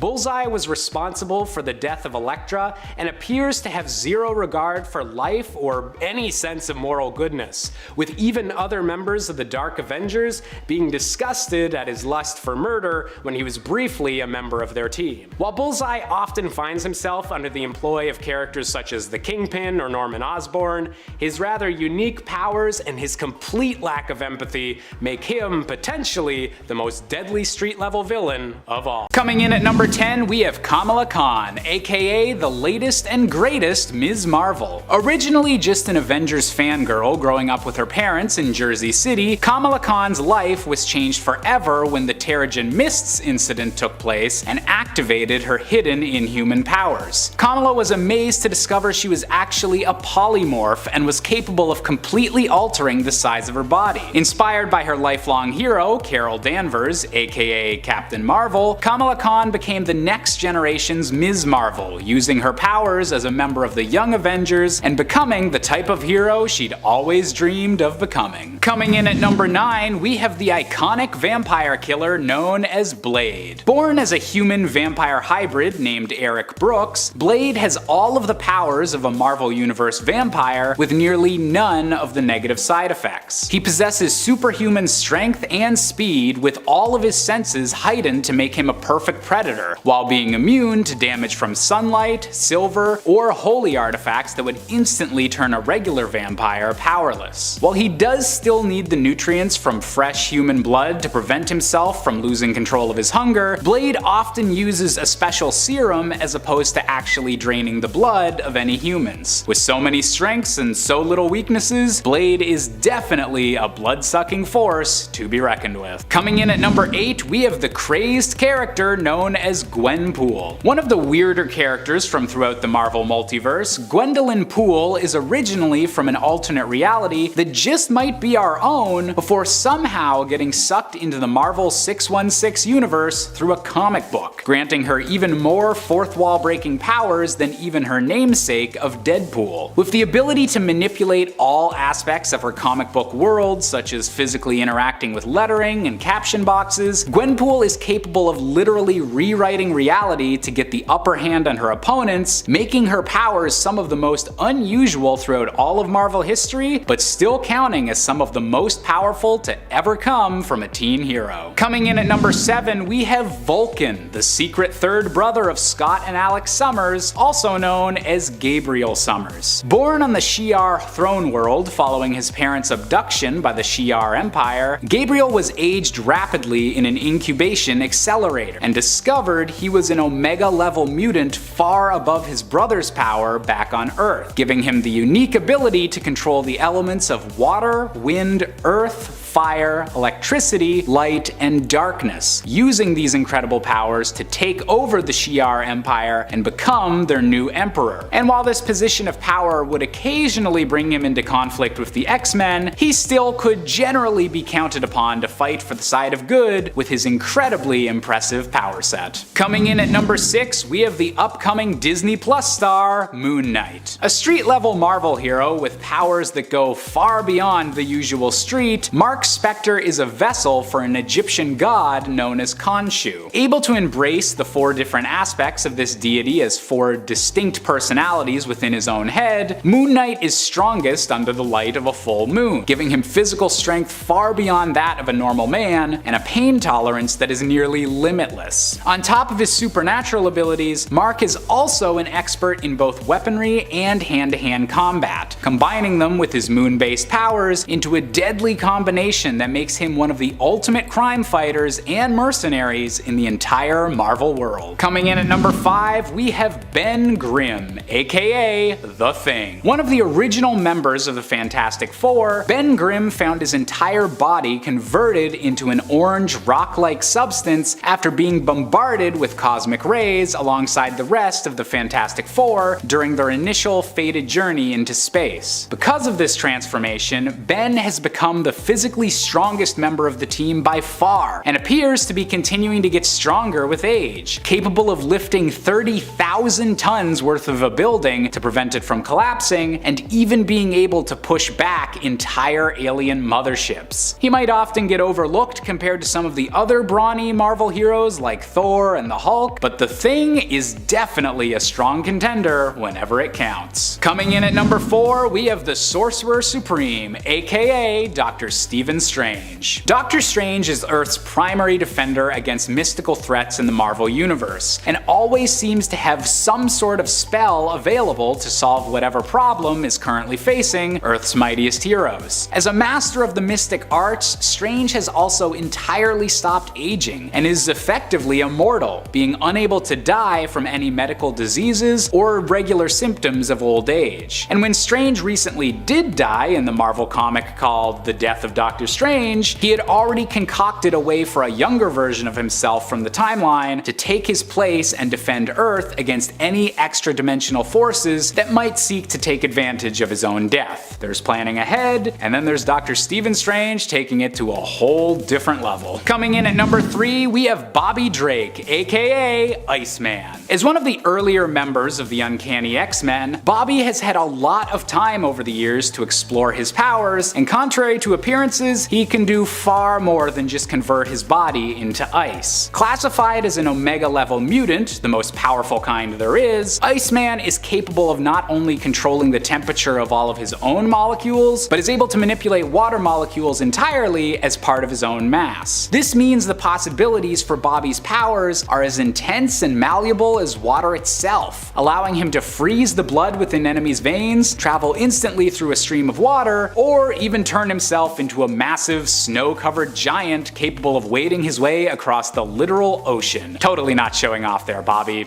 Totally not. Coming in at number 2, we have Peter Parker, aka the Spectacular Spider-Man. Now, Spider-Man definitely isn't known for being a weakling, but his actual physical strength is actually far beyond what anyone in even the Marvel Universe would expect. Under situations of intense stress, Peter Parker has been shown as capable of lifting literal tons worth of rubble and debris, far beyond the usual strength that he generally seems to show off. And when Peter Parker's body was briefly taken over by Otto Octavius's brain, the villain was stunned to discover that Spider-Man has actually been holding back every punch he's ever thrown, after the villain controlling Peter's body accidentally punched the Scorpion's jaw right off. Maybe it's a good idea to not try and get punched by Spider-Man. And finally, coming in at our top spot, we have the Incredible Hulk, a character who's known for being strong, but might actually be the most underrated when it comes to just how strong he can become. Ever since being bombarded with gamma rays, Bruce Banner's limits for physical strength have been said to be practically non-existent, with all-knowing characters like the Beyonder outright stating that the Hulk has no limits to his physical strength. The only difference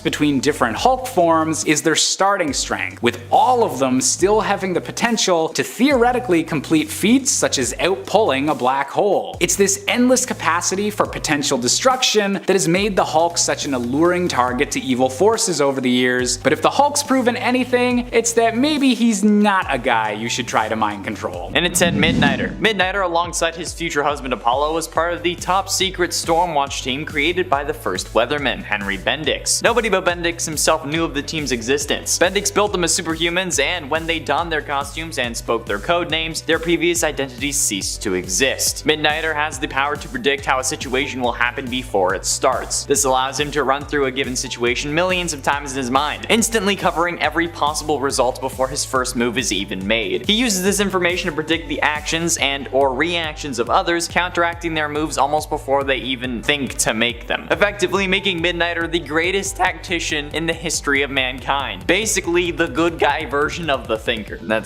That's pretty cool. He could be Batman just because he knew every single way it would happen. And at 9, the Atomic Knight. The Atomic Knights appeared in every third issue of Strange Adventures in the early 1960s, beginning with number 117 and running through number 160. In all, there were 15 early 1960s Atomic Knight stories created by writer John Broome and artist Murphy Anderson. They were a band of heroes living in and protecting the post-apocalyptic future of 1992.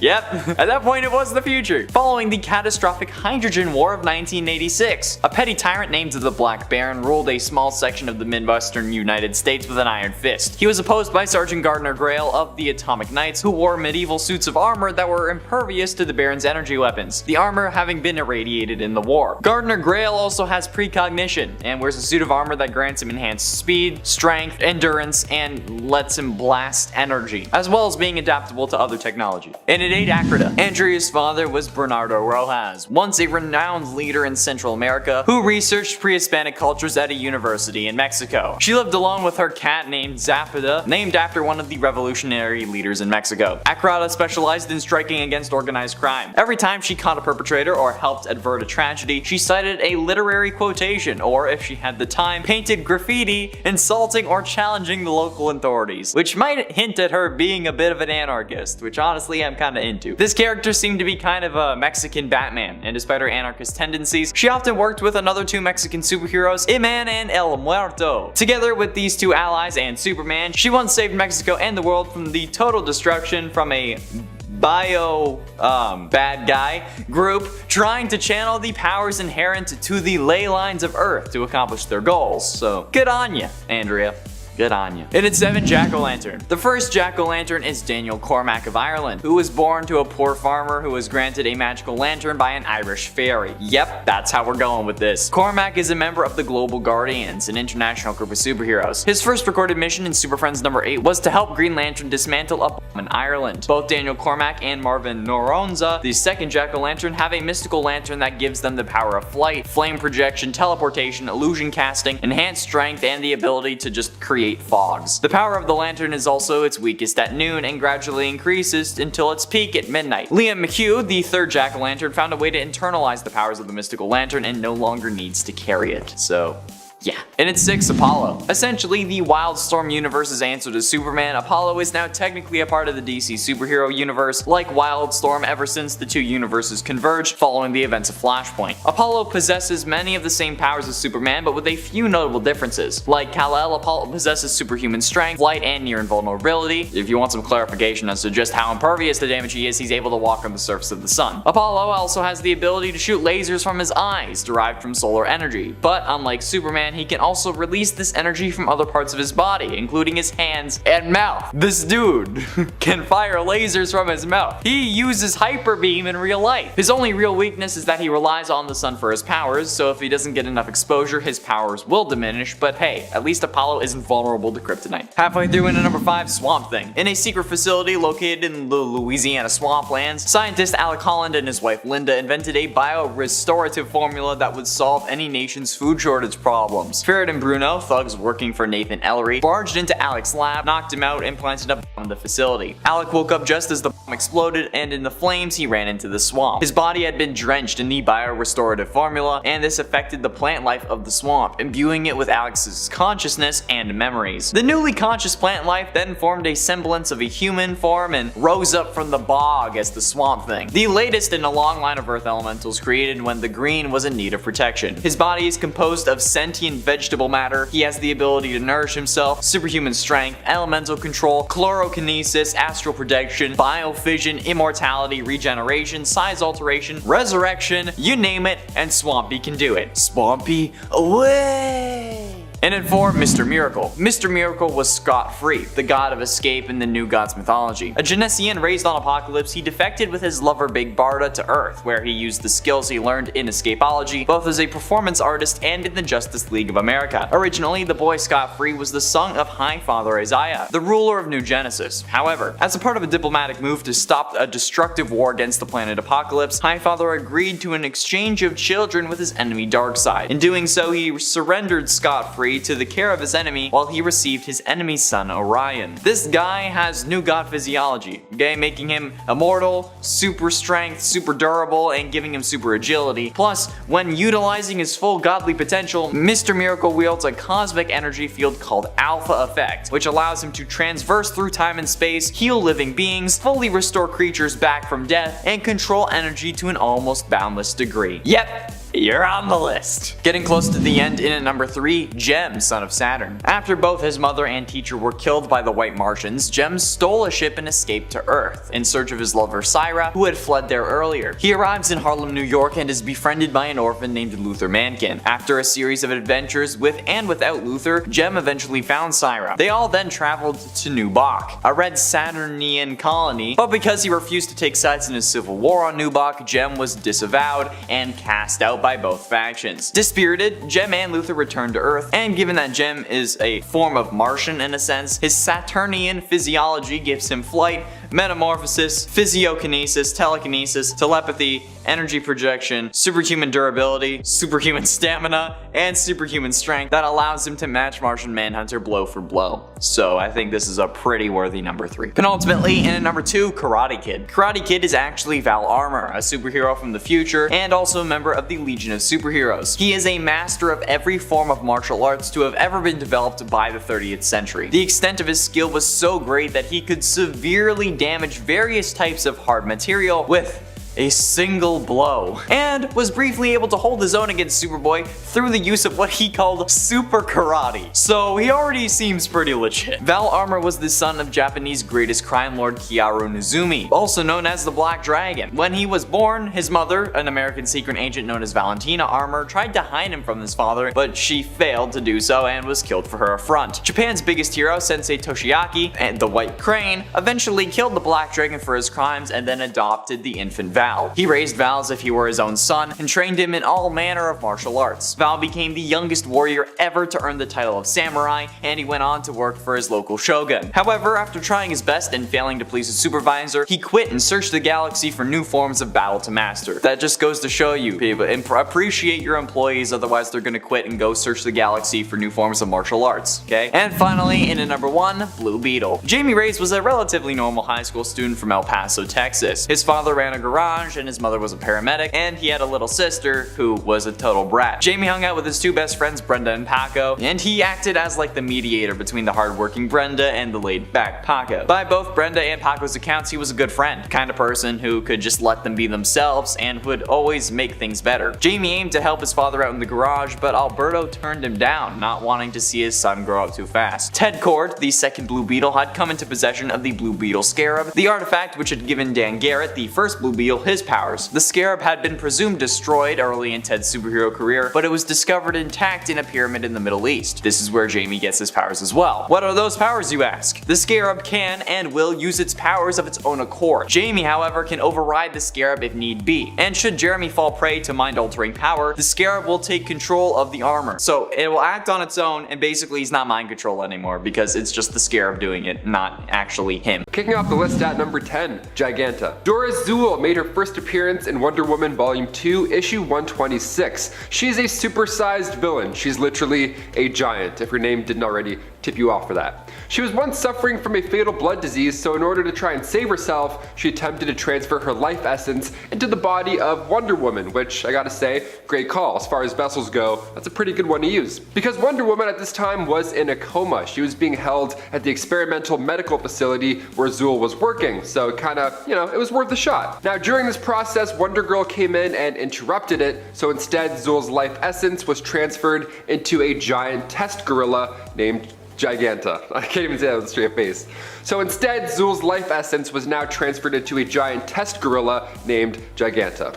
Oops. Now of course, this was a no-go, so her next idea was to transfer herself again, but this time to a strong circus lady named Olga. The transfer worked and Doris could now turn into a giant because Olga apparently could do so before. I think we're okay without giants. I think anything with giants we're just gonna keep out. If it doesn't have a cape, then no. That's it. Number 9, Psycho Pirate. Psycho Pirate. Charles Halstead made his first appearance in All-Star Comics issue 23. He first showed up in the golden age of comics. He was originally an employee of Rex Morgan, who ran a newspaper company called The Daily Career. He wanted more success, of course, so he made the alias Psycho Pirate, and he started to use emotions as a theme for crimes. That sounds intimidating, I think. So the Justice Society would solve crimes based on emotions. That doesn't sound too powerful for the DCEU. If anything, it sounds a little boring where we're heading now. The new Psycho Pirate came out in Superboy Volume 6, Issue 23, and he was much different.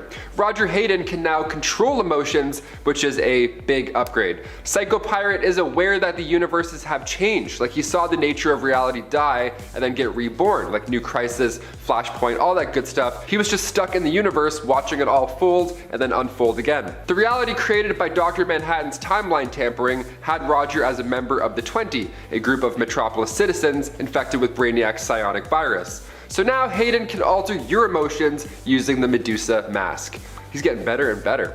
The first mask was an artifact stolen from the Metropolis Museum of Art. That mask gave him godly abilities, and we see this in Superman Volume 3, Issue 24. Now the second mask used was from Batman Volume 3, and that mask was more of a tool to help him channel his own ability to change others' emotions. Medusa mask or Majora's mask? Which would you rather own? It's a close one. And before we continue on with this list, you know the drill. Go ahead and give us a thumbs up if you're loving this part 2, which you should be if you're still on board. Those likes surely add up and help us out here at the studio, so thank you so much. Now let's get right back to this list. Number 8, Super Doom. Coming from Earth 45, this Superman was a project gone wrong. He first appeared in Action Comics Volume 2, Issue 9, when Jimmy Olsen created a machine that turns thoughts into reality. All these thought machines and emotion machines, it's a bit odd, but I like it. So the gang decided to make a robot Superman next with that machine. They ended up selling this device to Overcorp, which made it into Superman: The Last Night of Tomorrow, aka the monstrous Super Doom. Overcorp used him to take over the planet, but still, that wasn't enough. Super Doom entered the bleed space, where he would then search the multiverse for its creators, destroying planets and other versions of Superman like Optiman of Earth 36 and Superman of Earth 42. But eventually he came to Earth 23 and had to go toe-to-toe with their Superman, President Calvin Harris. I'm all for evil Supermans in a nightmare sequence, but Super Doom might be a little bit too much. I don't know. Number 7, Relic. Ancient enemy of the Green Lantern Corps, Relic made his first appearance in Green Lantern Volume 5, Issue 21. He's been around for a while, like before space-time. I'm talking like a while. Before all this, he was a scientist in his universe who believed that harnessing the emotional electromagnetic spectrum was a bad idea. He figured it would lead to tragedy, and given others on this list, I have to say, he was kind of onto something. So he thought all these other lightsmiths were drawing their power from a specific place, and eventually that place would run dry. Guy's a futurist, what can I say? So he searched the cosmos far and wide trying to prove his own theory, and he had universal support backing it. But nothing was jumping out at him. There was no solutions. He didn't really come across anything until one by one the 7 core lightsmiths began losing their powers. The only living being left after that war was a lone green lightsmith. So Relic then passed to the next universe and he was remade as a giant, kind of like Dor-Zul. We love giants. He was first found by White Lantern Kyle Rayner in the Templar Guardians. But he didn't want what happened to the Lightsmiths to happen here, so he traveled to Oa, where he warned the Green Lantern Corps that they should surrender their power rings. And they of course were like, no, get out of here, peace. And then in turn, Relic forcefully drained their powers and destroyed their planet. Either one way or another, I guess it's happening. Okay, Relic, sure. Number 6, Volthoom. Making his first appearance in Green Lantern Annual Volume 5, Issue 1, Volthoom was an ancient force that had the ability to warp reality. Sweet. He was originally from Earth 15, and after his world was on the brink of destruction, so him and his mother used the newly discovered emotional electromagnetic spectrum, which is a multiversal force powered by all life in the multiverse, and then they used this power to create the Travel Lantern, and Volthoom left to find safety, while his mother stayed behind and unfortunately, in superhero fashion, died right as he left. This first lantern traveled for weeks through space and time in desperate hopes to find something to save his home. So he goes to Earth 17 and he uses the spectrum to resurrect plant life. which is cool, but then next he travels to Earth 47, and they use the spectrum to create beautiful music, also pretty cool. And then he went to Earth 3, where he met a sorcerer named Mordu, in which he creates a power ring out of a piece of his soul, that ring of course being called the Ring of Volthum. You're not going to name it after somebody else, so it's only fair. He finally found Earth 0, where he acted as the law and order. Eventually Volthum's mind was corrupted from the spectrum, and he became insane. I feel like anybody who has a ring in general just ends up going insane. Like Lord of the Rings, it's like, come on. Number 5, Atrocitus. What a name! Okay, he must be a gentle soul. Atrocitus entered DC Comics back in Green Lantern Volume 4, Issue 25. He is the leader and founder of the Red Lantern Corps, the Red Power Ring fueled by nothing else but rage. So since the death of his family, he's been after the Guardians of the Universe. His family was residing in the ever so peaceful sector 666. Krona, one of the Guardians of the Universe who I talked about in part 1, reprogrammed Manhunters to extinguish life. So when they all went nuts, this was one of the many worlds destroyed. He was one of the 5 survivors left on Sector 666, so together they became the 5 Inversions. They soon became known as the Empire of Tears, which sounds like a punk rock boy band, but in reality they were performing rituals to see the future, like the Blackest Night Prophecy and stuff like that. Atrocitus created the Red Lantern Corps, but he's also really known for corrupting Sinestro. Number 4, Oblivion. Making his first appearance in Green Lantern New Guardians Annual Issue 2 back in 2014, Oblivion is made of Kyle Rayner's rage, fear, and anxiety, all rolled into one. Lovely. He's the physical form of all those traits, and he even believed himself to be Kyle Rayner. He stayed at this guy's apartment, and he even tricked Carol into thinking that he was the real deal. He has powers that allow him to shapeshift, obviously, but he can also teleport and project vast amounts of energy that match a white lantern. He can also create illusions of objects and people. He can make anything he wants. You're going to be very confused if you go on a dinner date with this guy. One day, Oblivion teleported Carol and himself to Arizona, where he used his powers to change everybody's appearance, and he even changed buildings all around him. No thanks, we don't want any of that in the DCEU. Sounds fun, but sounds kinda unfixable. Number 3, Mongol. The insane ruler of Warworld. Yeah, he's for sure making this list. He first appeared back in the 80s in DC Comics Presents Issue 27. He was a Superman villain who was exiled into outer space by his own people. A man called the Archimandrite came along, took it over, and from that point on the planet was just a cruel wasteland. Mongol drifted through space, and over his cosmic commute he picked up immense powers along the way until he eventually arrived on the 5th planet of the Cygnus system, where the Martian race protected the Crystal Key. The Crystal Key was the only way to gain access to the planet Warworld. So Mongol kidnapped Jimmy Olsen, Lois Lane, and Steve Lombard in order to get Superman to punch those Martians out of the way. Martian Manhunter ended up freeing Superman's friends, but by the time everything was done, they were all so low energy that they still couldn't fight Mongol, so he got the key and teleported away. It took both Superman and Supergirl to destroy Warworld, but Mongol ended up escaping anyways. I think I like this guy, but he might be a bit too strong for the DCEU, but hey, never say never. Number 2, Kronos. If you do the crime, you're doing the time, but if you have enough time, you can plan said crime out in detail, and maybe you won't even get caught for that crime. Confused? That's what time does. David Clinton first entered DC Comics with the Atom Issue 3. He's mainly a villain for Ray Palmer. Now, he was a criminal his entire life, but finally he was arrested, thrown in the slammer where he had time to think. Maybe a bit too much time, because then he reflected on all of his past crimes and what he would have done differently had he planned it better. And he used his skills and obsessions with timepieces to work non-stop in the prison workshop. So he learned about clocks, time, anything, the mechanisms within them, all that good stuff. And when his sentence was up, he was released and then became a time-traveling villain.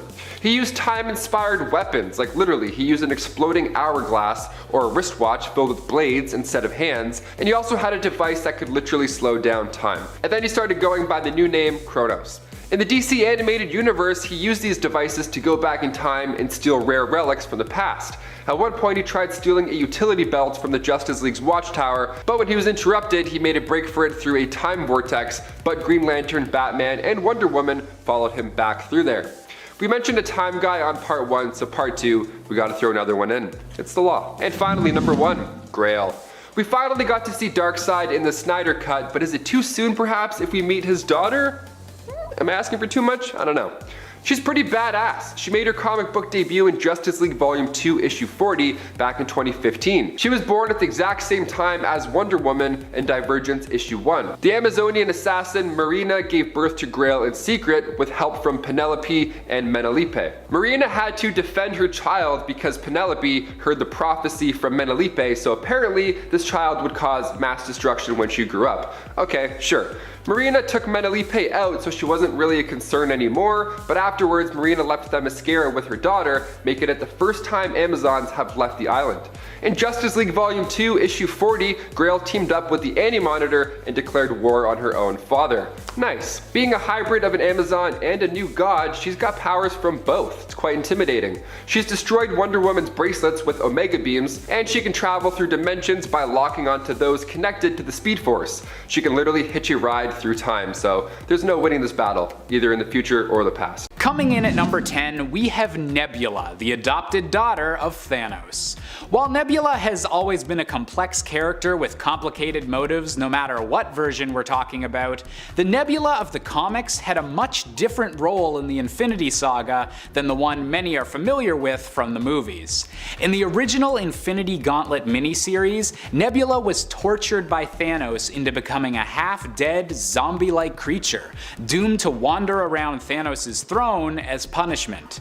However, when Thanos ascended to godhood and left his physical body after defeating much of the Marvel Universe's most powerful forces, Nebula found the strength to pull the gauntlet off of Thanos' arm and claim the power for herself.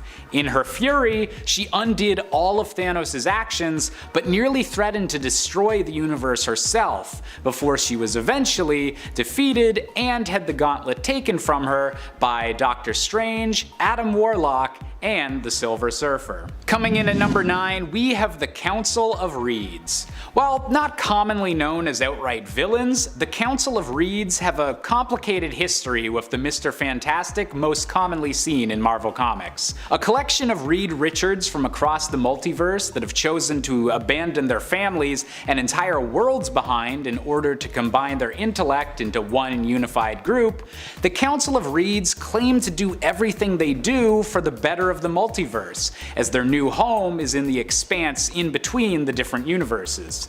All of this is possible due to the leaders of the Council of Reeds having taken the Infinity Gauntlets from their own realities and used them to create everything needed for their council to function. Incredibly smart but emotionally distant dudes with a trio of Infinity Gauntlets in their possession? What could possibly go wrong? Coming in at number 8, we have Magus, the arch enemy of Adam Warlock.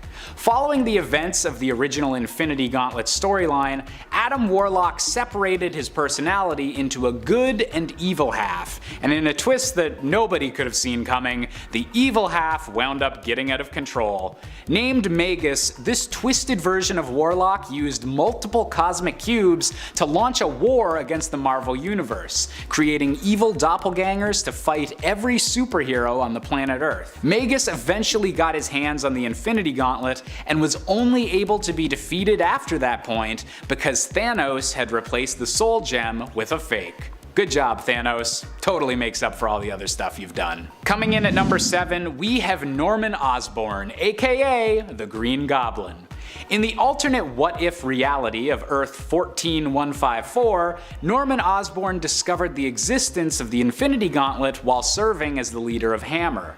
Ordering several other villains to assassinate members of the Illuminati, Norman was able to assemble all of the Infinity Stones and granted himself the name of the Goblin King before attacking Asgard alongside his newly powered-up army of Dark Avengers. Standing victorious, the only thing left for Norman to do was, interestingly enough, try to work out his father issues, bringing his deceased dad forward in time to see all that he had accomplished. But when his father reacted with only horror at what Norman had done, Norman obliterated him from the timeline, unintentionally removing himself as well, because if there's one thing comic books love, it's weird, timey-wimey paradoxes. Coming in at number 6, we have the infamous Doctor Doom. On the alternate world of Earth 90-251, Victor Von Doom was able to hold on to the Beyonder's powers that he had briefly gained in the main Marvel universe during the Secret Wars crossover. With the strength of the Beyonder at his disposal, Doom was able to easily defeat an army of heroes assembled by Sue Storm, and was able to ascend to the level of godhood within this universe. Funnily enough, by the time he collected the Infinity Stones and the Gauntlet, he no longer even needed their strength. He simply wore the gauntlet as a trophy, showing that the former most powerful objects in the universe were now just trinkets to him. Coming in at number 5, we have the Ultimate Hulk. Now, while I personally believe the Hulk deserves to be called a hero more often than not, the version of Bruce Banner from the Ultimate Universe does have a nasty habit of going completely out of control on a more regular basis than the usual Marvel Universe. While imprisoned by S.H.I.E.L.D., the Hulk was visited by the Ultimate version of Kang the Conqueror, who gifted the Hulk 2 different Infinity Gauntlets capable of wielding the 8 stones of the Ultimate Universe, but at the moment only possessing 5 of them. Using the gauntlets, the Hulk was able to break free from his prison and bring the fight to the rest of the Ultimates team, showing that maybe locking up the Hulk isn't the greatest idea in the world. Coming in at number 4, we're hopping over to DC with Darkseid. That's right, the character that's often controversially compared to Thanos has actually wielded the Infinity Gauntlet himself during a particularly notable crossover. In the JLA/Avengers miniseries, important artifacts from both the Marvel and DC universe are spread throughout the multiverse and ordered to be collected by both the Avengers and the Justice League, with one of these artifacts, of course, being the Infinity Gauntlet. Unfortunately, its hiding place is on Darkseid's home of Apocalypse, and the evil ruler is already wearing the gauntlet. Luckily though, the Infinity Stones themselves wind up having no power in the DC universe, allowing the heroes an easier time in recovering the gauntlet, but the thought of Darkseid being allowed to take full control of the Infinity Stones is still an incredibly foreboding thought. Coming in at number 3, we have Ultron. In the Disney Plus series What If, Ultron is the final big bad of the first season, in an alternate universe where he's able to fulfill his plan of taking over Vision's body, and uses the power of his single Infinity Stone to destroy this Earth's Avengers and cause a nuclear apocalypse. To make matters even worse, when this reality's Thanos arrives with the gauntlet and the other 5 Infinity Stones collected, Ultron is able to kill Thanos with ease and take the stones that he oh so kindly collected for him.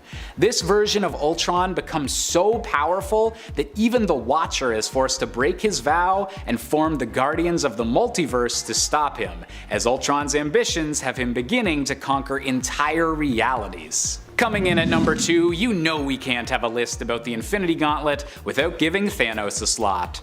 And while the comic version of Thanos is obviously iconic and the main inspiration for all the various adaptations that would follow, my personal favorite version has to be the one from the MCU portrayed by Josh Brolin. This version of Thanos isn't lusting after death, but rather has gotten it stuck in his head that the only possible way to save the universe is to wipe out half the life in it. Thanos is obviously one of the more powerful villains in the entire Marvel multiverse, but the most chilling thing about the MCU version is just how calm and resigned to his task he is, especially in Infinity War. This is a guy that just wants to commit his cosmic genocide because he feels he has to, and then go settle down on a farm. And finally, coming in at our top spot, the one character more villainous than Thanos is Santa Claus. No, I'm not being a Scrooge. I love Christmas, but the Marvel Universe has actually had it that Santa Claus was briefly one of the most powerful villains to ever wield the Infinity Gauntlet. Following the disappearance of his reindeer, Santa asks the Avengers if he can borrow the Infinity Gauntlet in order to deliver all of his toys in one night. Unfortunately, this winds up being a bit too much for Santa to handle, and he goes mad with power, only finally being able to be stopped by a well-aimed snowball from Namor. It's debatable on whether this holiday one-off was a canon adventure or not, but at least now we always know that Thanos and Santa Claus have something in common. Starting us off in at number 10, Vlad Plasmius. In the world of Danny Phantom, there exists a select few individuals with the ability to transition between a human form and a ghost form. One of these is Danny Fenton, the other is a female clone of him named Danny Fenton, but the third is probably the most important one, Vlad Plasmius, also known as Vlad Masters, Amity Park's mayor and Danny's dad's old college friend who's in love with his wife. Yeah. Vlad is secretly a human-ghost hybrid, actually the first to come into existence, following an accident that was caused by a college experiment that he was working on with Jack and Maddie, which are Danny's parents, in which Vlad gained his powers. Having been a half-ghost for the last 20 years, he serves as the main antagonist of the series, acting as just Danny's ultimate villain. But I mean, being a human-ghost hybrid and being the reason Danny Phantom goes dark in another timeline where his family's blown up is certainly worthy of getting him on this list. Plus, I love Danny Phantom. Butch, send me a pop figure, please. I couldn't find one. Number 10, Draculina. To be clear, when we talk about heroes you've never heard of, we're more talking about those that sit on the outskirts of the superhero fandoms. So you won't find them likely on the big screen or on DC's or Marvel's main teams like the Justice League, Avengers, or the X-Men. Instead, these are heroes who come from a more humble background by comparison. Some of them may have been simply forgotten due to just how long they've been around, whereas others typically are associated with smaller or even in some cases now defunct publishers. Coming from the world of fellow indie hero Vampirella, Draculina is sort of Ella's adopted sister and also kind of her ex-lover or ex-one-night stand. There have actually been at least 2 different Draculinas, possibly 3 at this point. One is Lilith's biological daughter and the biological twin sister of Vampy, who is blonde. The other one, the one I'm focusing on, who was once Vampy's lover, became obsessed with her and was eventually adopted by Lilith to become the new Draculina. If you want to learn more about her and other Vampy adjacent characters, Sacred 6 is a pretty cool comic that I would recommend that you check out. Or you can learn more about this version of Draculina in the 2019 Vampirella series from Dynamite. Both of those series, by the way, are by Christopher Priest. Both Draculinas go by the name Victory, although the one we're talking about here was originally named Victoria, but the two do differ in terms of appearance and, like I said, blood relation. Blood relation in this context almost becomes a vampire pun. This new Draculina isn't exactly a vampire, by the way, but is armed with a demonic ring that basically grants her powers similar to one, allowing her to accurately play the part. Draculina is currently a property of Dynamite Comics. Number 9, Tony Chu. Tony Chu is a quirky and unique character, but still is ultimately a hero, and even technically has superpowers, so he would qualify as a superhero. Tony is a detective who possesses the unique power of sebopathy. Whatever he eats, except for beets, he gains in-depth knowledge of, being able to tell where all the ingredients that make it up came from, being able to taste everything about that ingested food. Tony uses this skill to basically solve murders mainly, sometimes even ingesting parts of victims or the accused, sometimes even ingesting parts of the victims or the suspects to learn more about the case and help solve it. He initially worked for the Philadelphia Police Department, but ultimately gets fired after they witness him eating part of a deceased suspect. He later is hired by the FDA. And friends, before we move on to this next spot, if you are loving this list, there are actually a lot more indie superheroes that I would love to tell you about as we dive into the world of unknown supers. So if you want to learn more, be sure to let us know by commenting below and giving this video a thumbs up. Number 8, Red Sonja. One of my favorite lesser known heroes is Red Sonja. Red Sonja comes to us from the less sci-fi, more fantasy-based world of sword and sorcery. She is an extremely gifted fighter, marksman, and sword bearer. Red Sonja, the she-devil, is said to have been given her name for, well, many different reasons. One such story as to how she got her name is that she left to seek out adventure and her fortune and became a mercenary, earning the name Red because of all the blood that she spilled. Red Sonja, while not a traditional hero, pretty much always stands up to those who are cruel and corrupt, often fighting for those who are oppressed, even against her better judgment. She has even fought death before in combat and won, allowing her to live on when she was on the brink of death. Red Sonja was once a character from the Marvel Comics wheelhouse, but currently calls Dynamite Comics her home.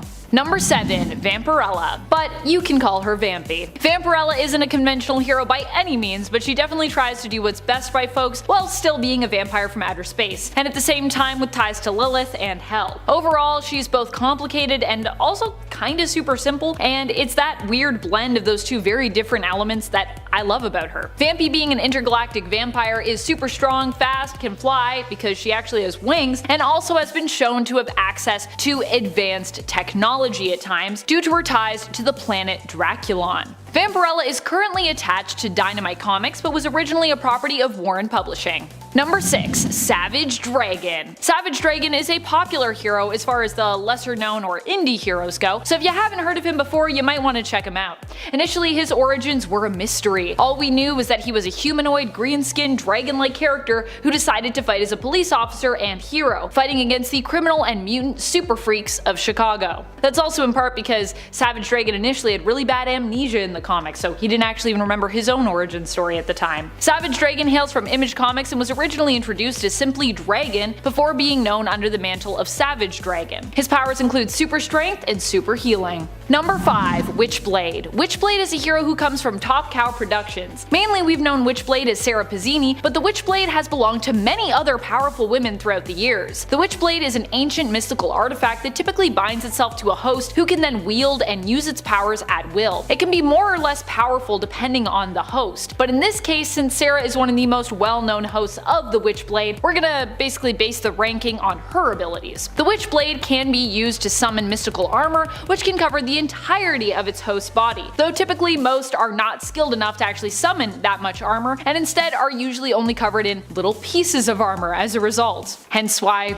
you see that Witchblade art and she's like, not really covered in much. This armor grants the wearer invulnerability, but even if its host is harmed, it also grants the power to heal. Aside from creating armor, the Witchblade can also be used to create weapons on the fly. It also increases its host's strength and endurance. Sarah herself was also a trained NYPD detective prior to becoming the host for the Witchblade, so she also brings her skills as an officer and detective to the table. Number 4. Luther Strode. Luther Strode is the main character in the Strange Talent of Luther Strode series, a series that hails from Image Comics. Luther ends up acquiring powers that enhance his strength, durability, speed, and combat skills after receiving a mail order exercise program known as the Hercules Method. Luther's powers, however, only create more harm than good in his life and lead to a lot of death, much of it happening as a result of his own involvement. Try as he might to try and do good with it. While not a conventional hero, Luther definitely fits the bill of an anti-hero, or more accurately tragic hero archetype, with everything going awry no matter his intent. He's also someone I would personally love to see take on the hero who made our number 2 spot. Number 3. Radiant Black. Radiant Black is Nathan Burnett,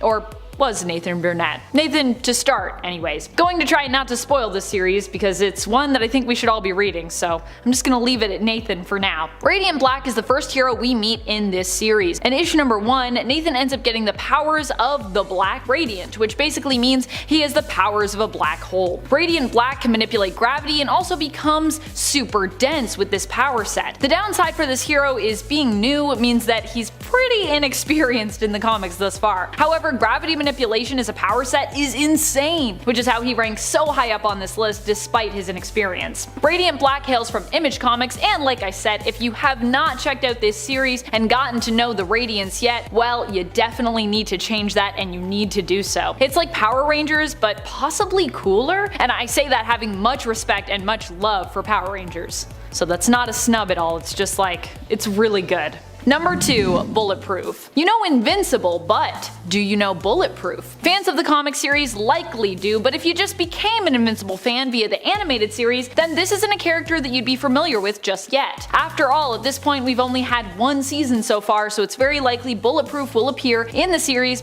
just not until a bit later on. Bulletproof is Zandel Rudolph. He got his powers as a result of his brother using him as basically a science experiment, as his brother Tyrone was actually obsessed with superpowers. Zandel would end up getting powers as a result of this mad science, while his brother would end up dead. Bulletproof also goes on to take up the Invincible mantle at one point, filling in for Mark when he is off-world. Zandel's powers are based on energy absorption, which I think is one of the strongest power sets to have personally. Bulletproof, like other heroes in the Invincible universe comes to us from Skybound, which is an imprint of Image Comics. Number 1. The Darkness. The Darkness is an ancient elemental force that takes up residence in a host, granting them special powers. One of the most famous hosts that we have come to know as the Darkness is Jackie Estacado. The powers that Jackie wields are similar to what you'd expect from some kind of demonic force. They're also honestly comparable to Venom's power set from Marvel Comics. At least I see a lot of similarities there. The Darkness gives you access to a sort of mystical armor which can be summoned at will. It also grants the user a healing factor, shapeshift abilities, and through them also the ability to fly via wings that you can create. Jackie as the Darkness can also create dark tendrils, which he can also turn into weapons, and he can also summon entities known as Darklings. While more of an anti-hero due to his methods, Jackie Estacado is still a hero in the sense that he generally fights on the side of good. The Darkness hails from Top Cow Productions. And if you do know the Witchblade, you probably know the Darkness, or vice versa. Number 9. Haziral.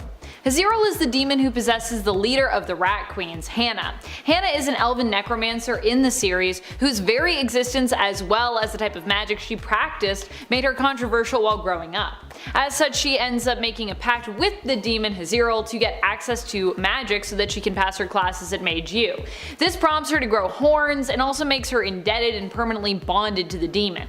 Using such dark magic has consequences, of course, and when she taps into it, it can cause Hannah to go kind of into a pretty crazy frenzy, losing control over herself as her darker side and the demon within her takes over.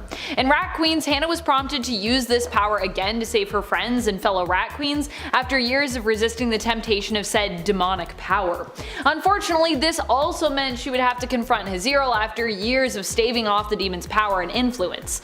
In a way, Haziral is also like a symbol for Hannah's own inner demons, though he is himself literally a demon with his own wants and desires. Both a symbol and an actual demon. Mainly, he loves Hannah and he wants to continue to be as close to her at any cost. Which is obviously not very good for her, but Hannah also has a lot of shit that she needs to work out, so yeah.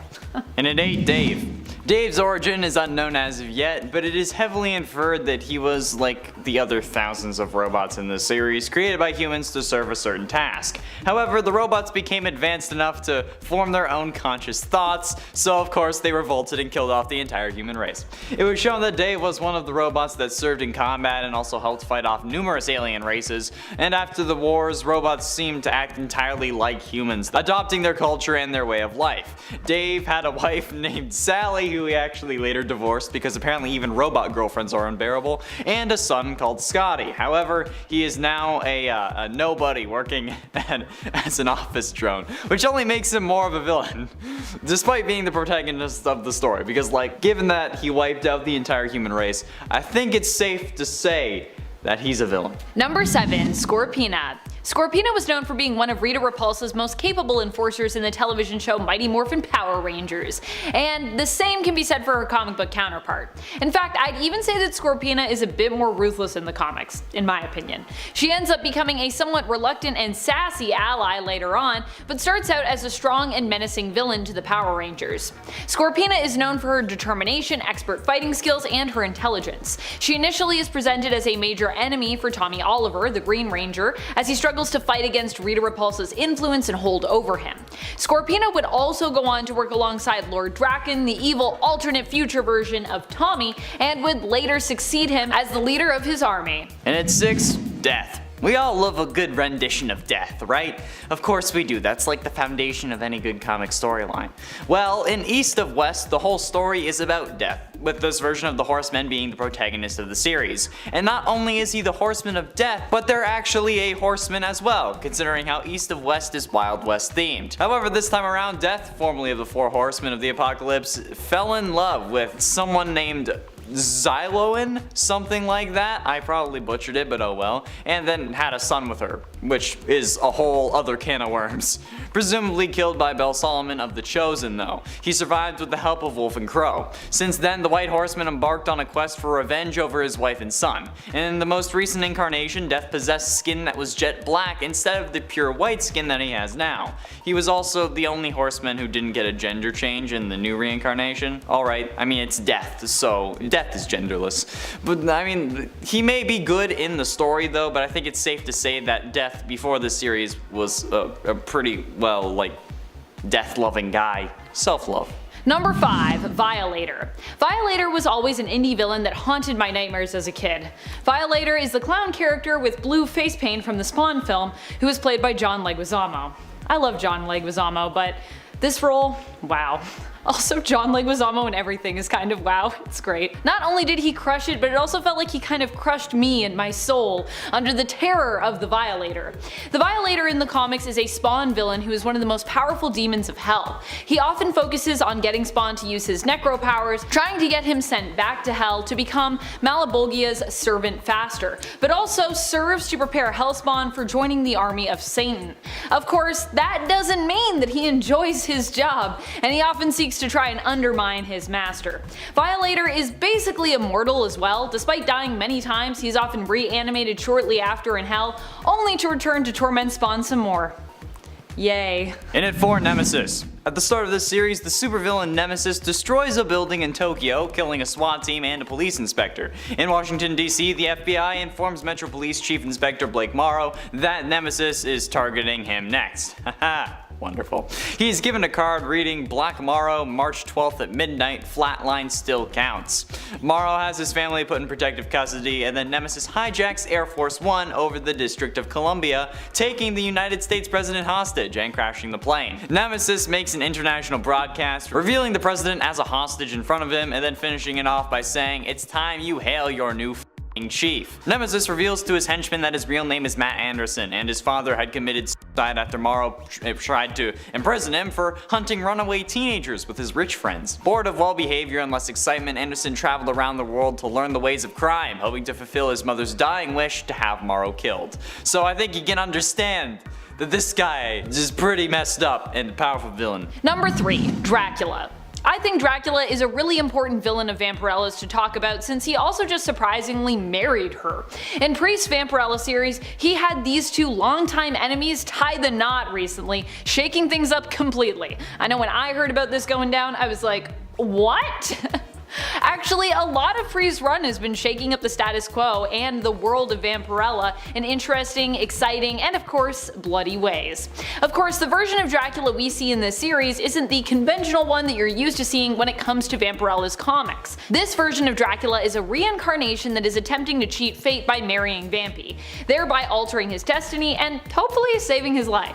For years in the comics though, Vampirella's nemesis Drac was often posed as the lord of a bunch of evil vampires, with all the vampires kind of coming from his blood lineage being corrupt in some way. It was like he only made bad vampires. That was like a whole thing. Dracula has also been shown in the past to be an exiled vampire from the planet Draculon, Vampirella's home world. Of course, Dynamite isn't the only publisher to feature Dracula. While we might be focusing on the Vampy version and his long history there, Dracula has also appeared throughout multiple different series spanning across various different publishers. And if you're like, man, but I already knew about Dracula, I don't know if you knew about his connection to Vampirella, but now you do! Yay! Penultimately, in at number 2, Overlord. A super-powered crime lord who operates out of Chicago, he is the archenemy of the Savage Dragon and the leader of Vicious Circle. There have been 3 people who had this mantle though: Antonio Seghetti, who I keep trying to call Antonio Spaghetti, Victor Nixon, and Flash Mercury. Antonio Seghetti grew up in Chicago around the time of Al Capone and became fascinated with the mafia way of life. When his sister was being assaulted in an alleyway, the 8-year-old Seghetti stabbed the man responsible and claimed his first victim. This act led to a life of crime, and he soon came under the wing of a man who would become Octopus, whilst also rising up through the ranks of the mafia. Once he had reached a position of authority in the mafia, Seghetti vowed that he would never lose his power, but his position came under threat when a superpowered freak became the dominant figures in Chicago's crime sector. Seeking resources and methods with which to cement his leadership position in Chicago, Seghetti forced alliances with the Nation of Lieberheim and cyberdata organizations, and as well became Overlord, because that's what you do. Number 1, Lady Death. Because, you know, one comic book version of Death wasn't enough, so we had to do another one. Lady Death is one of the most powerful female supervillains out there, as she is literally the embodiment of death. And if you think you know about this Lady Death, you might not, because we're not talking about the one from Marvel. She hails from the bad girl comic days, where it was trendy for female characters to be bad, whether that be bad as anti-heroes, full-on heroes, or villains. In Lady Death's case, she was mainly known as a villain. She first debuted with Chaos Comics, but has changed publishers since her initial appearance with them. Lady Death originally was the beautiful and sexy woman who seduced Ernest Fairchild into becoming a full-on psychotic killer, who would later become known as Evil Ernie. As such, her first appearance was in Evil Ernie issue number 1 in the original black and white 1991 series. The Evil Ernie War of the Dead series finishes with Ernie managing to kill everyone on Earth in order to win Lady Death's favor. He does so by instigating an all-out nuclear war, ending the story with a mushroom cloud, and then ending the story again with a mushroom cloud of his face.